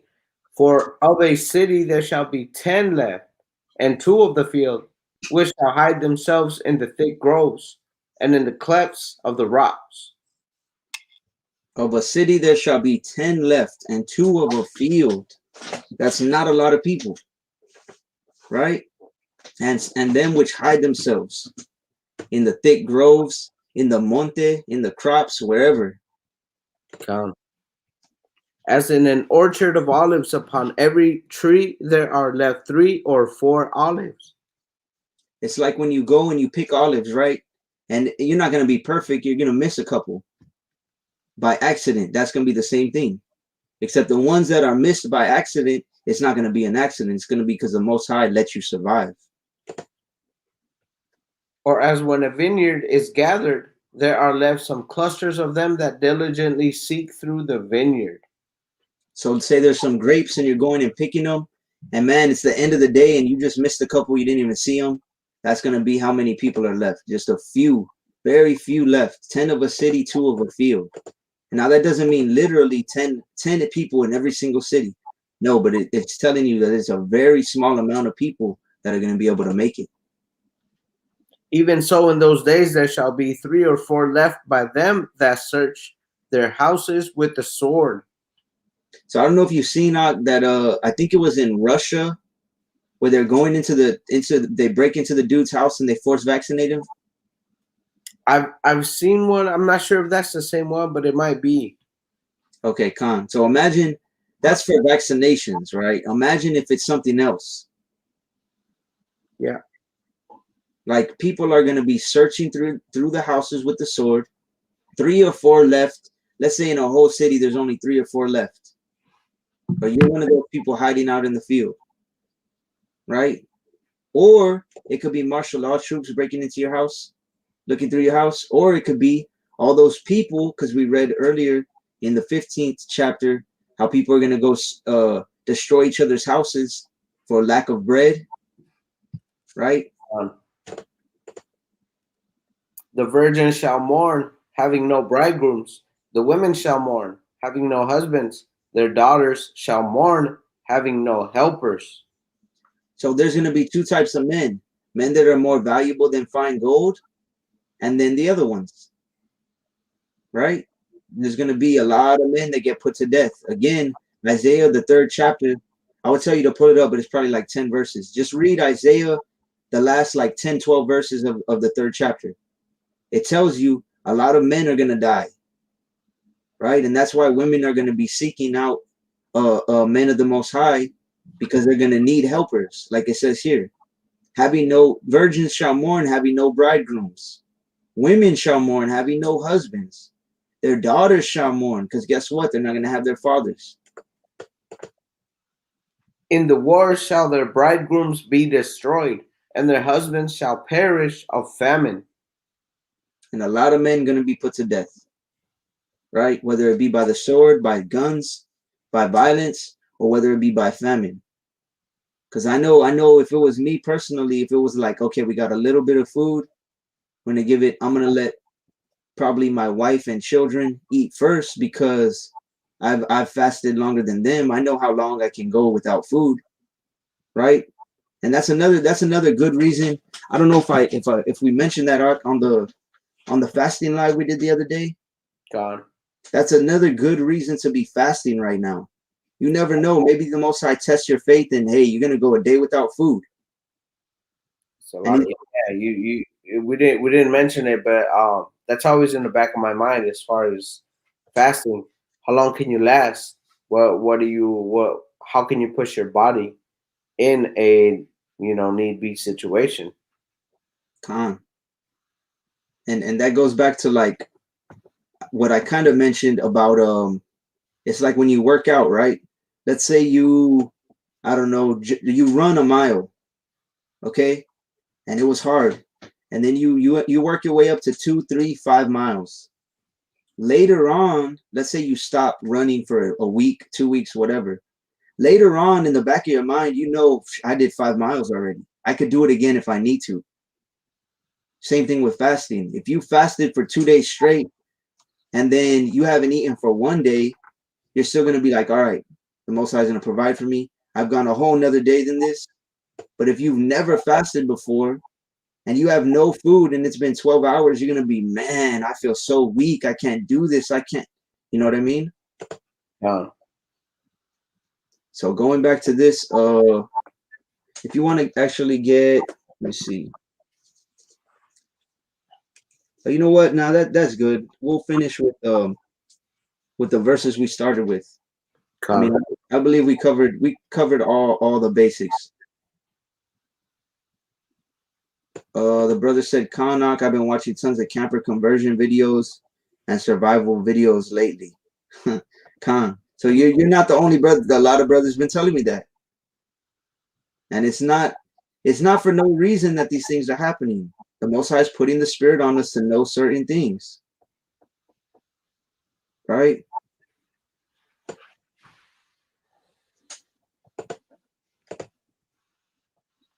This is 2nd Ezra 16:22. For many of them that dwell upon earth shall perish of famine, and the other that escape the hunger shall the sword destroy. Many people are going to die of famine.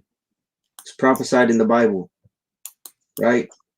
So when we tell you that they're doing it purposely, they're purposely making inflation go up. They're purposely making a drought happen. They're purposely making food shortages happen. Why do you think that's happening? Because the Most High ordained it to happen. You can't go against the scriptures. There's some people that say, well, you don't know if that's going to happen.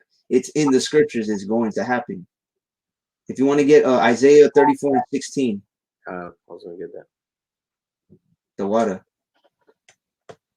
So you have a choice. You can either be prudent and you can start preparing again, spiritually first and foremost, getting in the scriptures every day, praying every day, maybe fasting once a week, once every other week, once a month at least, keeping the holy days, right? Learning and applying what you learn. And then spiritually, like I said, first and foremost, but then also getting skills, like the brother just said. He was watching a bunch of survival videos. You never know when one of those survival tactics can help you survive, right? Like I believe I said in that other video, if you know one little thing, just this one thing, right? Let's say there's no more water, no more running water. Okay, you have no running water. Man, what are we gonna do? If you go to any house that has a water heater, right? Most of y'all probably don't even know what a water, or some people probably don't even know what a water heater looks like. You go to the water heater, and the water, as long as it was running, it was working. It's full of water, right? You could drain that. Most people have 25, 50, even 100-gallon water heater. You just, that right there, you have 50 gallons of water. Let's say it's an abandoned neighborhood. People all went to a FEMA camp or something. You got hundreds of gallons of water right there. That's one little thing. That's not even a survival skill. That's just a basic piece of knowledge. Now imagine if you got one of those a day for a whole month. Now you know how to make a fire. Now you know how to fish. Now you know how to make a little shelter. Now you know how to purify water. All these things can add up and can be life-saving in the end. Isaiah 34:16. Seek ye out of the book of Yahweh and read. No one of these shall fail. None shall want her mate. For my mouth it hath commanded, and his spirit it hath gathered them. So the Most High Spirit is the one that gathered and commanded all these prophecies to be written, right? So it says, seek out of the book of Yahweh and read. So first and foremost, it starts spiritually, getting in the word, reading it, and doing it. No one of these shall fail. None of these prophecies are going to fail. So for the people that say, well, you don't know if that's going to happen and blah, blah, blah, it is going to happen because the Most High said none of these prophecies are going to fail. Isaiah 55:11. So shall my word be that goeth forth out of my mouth. It shall not return void unto me. It shall not return unto me void, but it shall accomplish that which I please, and it shall prosper in the thing whereto I sent it. So the Most High's word is going out, and it's going to accomplish whatever he wants it to. It's not going to come back void, meaning it's not going to not do anything. It's not going to just go out for no reason. Whatever he wants it to accomplish, whatever spirit he wants it to put on you, spirit of doing whatever you need to get done, that's what's going to happen. And it's going to prosper in the thing whereto he sends it. He's sending the word out. It says there's 12 people on here right now, so 14 of us are on here. And guess what? The Most High is going to make this word prosper in one way or another, whether it be to salvation or to destruction. All right, so let me go back. Actually, if you want to get Revelation, I think it's 3 and 10. Let me see. No, Salakia.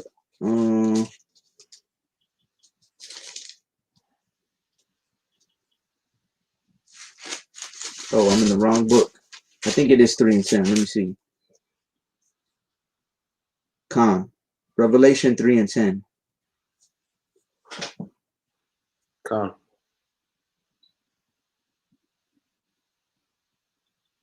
11 as well, Bob Shaw. Come.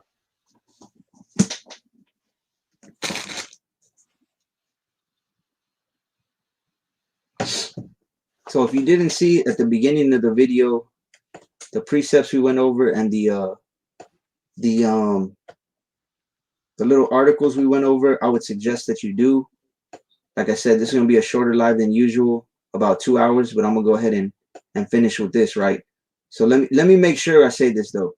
We are not fear mongering, and we're not how would you say? We're not pushing fear on anybody. The only thing you should fear is the Most High. But what we are saying is that you need to prepare according to everything that He's showing us to happen. Con. Right? Because He's showing us all these things. Imagine if He was just like, okay, one day to the next, lockdown, mandatory shots in order to get food, right? You can't get a job unless you have it. No, the Most High has mercy, and He's giving us time to prepare. So if you don't want to prepare, guess what? That's going to be on you. Revelations 3:11. Behold, I come quickly. Hold that fast which thou hast, that no man take thy crown.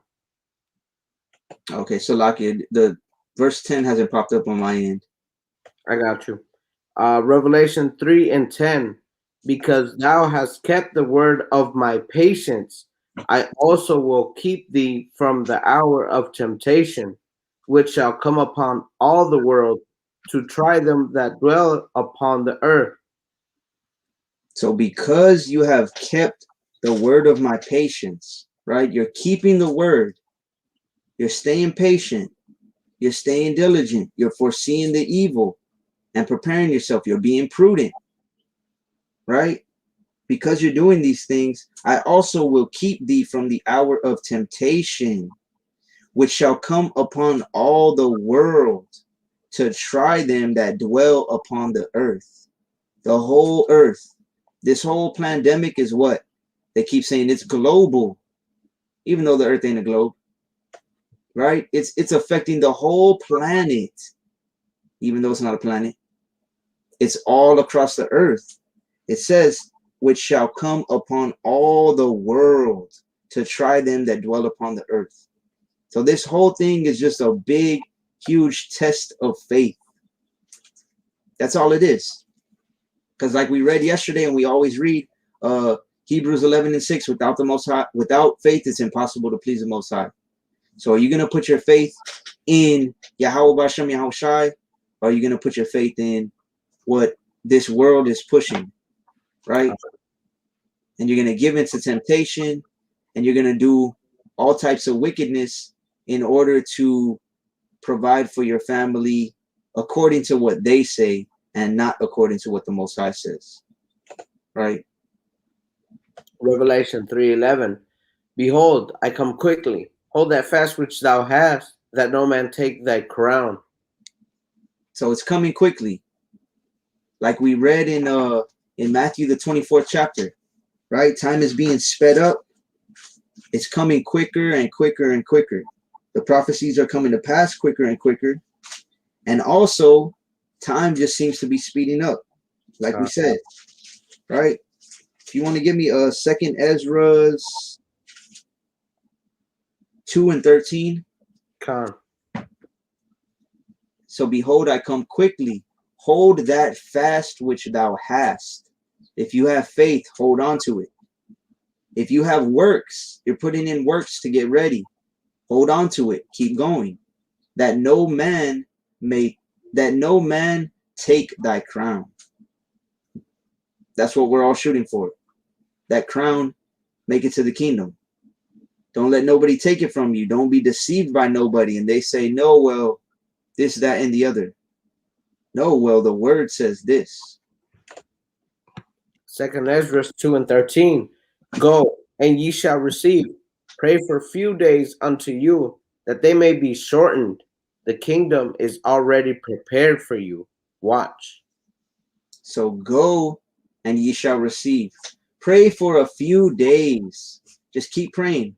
Only a few days left, right? Compared to all the thousands of years, there's only a few days left that they may be shortened.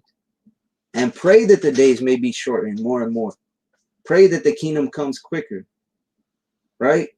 The kingdom is already prepared for you. That's a motivating verse to me right there. The kingdom is already prepared for you. Watch. Just keep watching. Keep watching all the things that are coming to pass. keep praying, keep the faith, and keep the works, right? Like James, the 2nd chapter. I'll say everybody read James, the 2nd chapter if you've never read it. Faith without works is dead. As the body without the spirit, so is faith without works. You want to add anything to that, Ak? I think you covered everything pretty well. I appreciate it. Khan, I appreciate you too. So shalom to everybody. As always, we're going to give all praises, honor, and glory to the Most High, Yahweh, Ba'ashem Yahweh Shai. And I pray that this lesson was edifying to at least one of you, help at least one of you, or multiple, many of you, to see that the times we're living in, man, there's signs everywhere. And if you're going to ignore the signs, it's like it said in Proverbs 22:3, the simple pass on and are punished. If you're on the highway and it says the bridge is out ahead, turn around, and you ignore the sign, what's going to happen? And whose fault is it going to be? Right? That's the same thing with all the signs, all the things that are happening right now. Right? Alaya Mejorado, shalom, shalom. Ferris, shalom. Shalom to everybody who's on here. Right? Shalom. Might be on here tomorrow. I'm not sure. Maybe if not, then Monday for sure. Actually, man, I got a lot of work tomorrow. I'm gonna have to wake up in like 5 hours, But it's all good. It's all good. You're good. It's all for the Most High. Khan, all praises. Yahweh Bashem, Yahweh Shai, Barakatah. Yahweh Bashem, Yahweh Shai, Barakatah. Shalom. Shalom.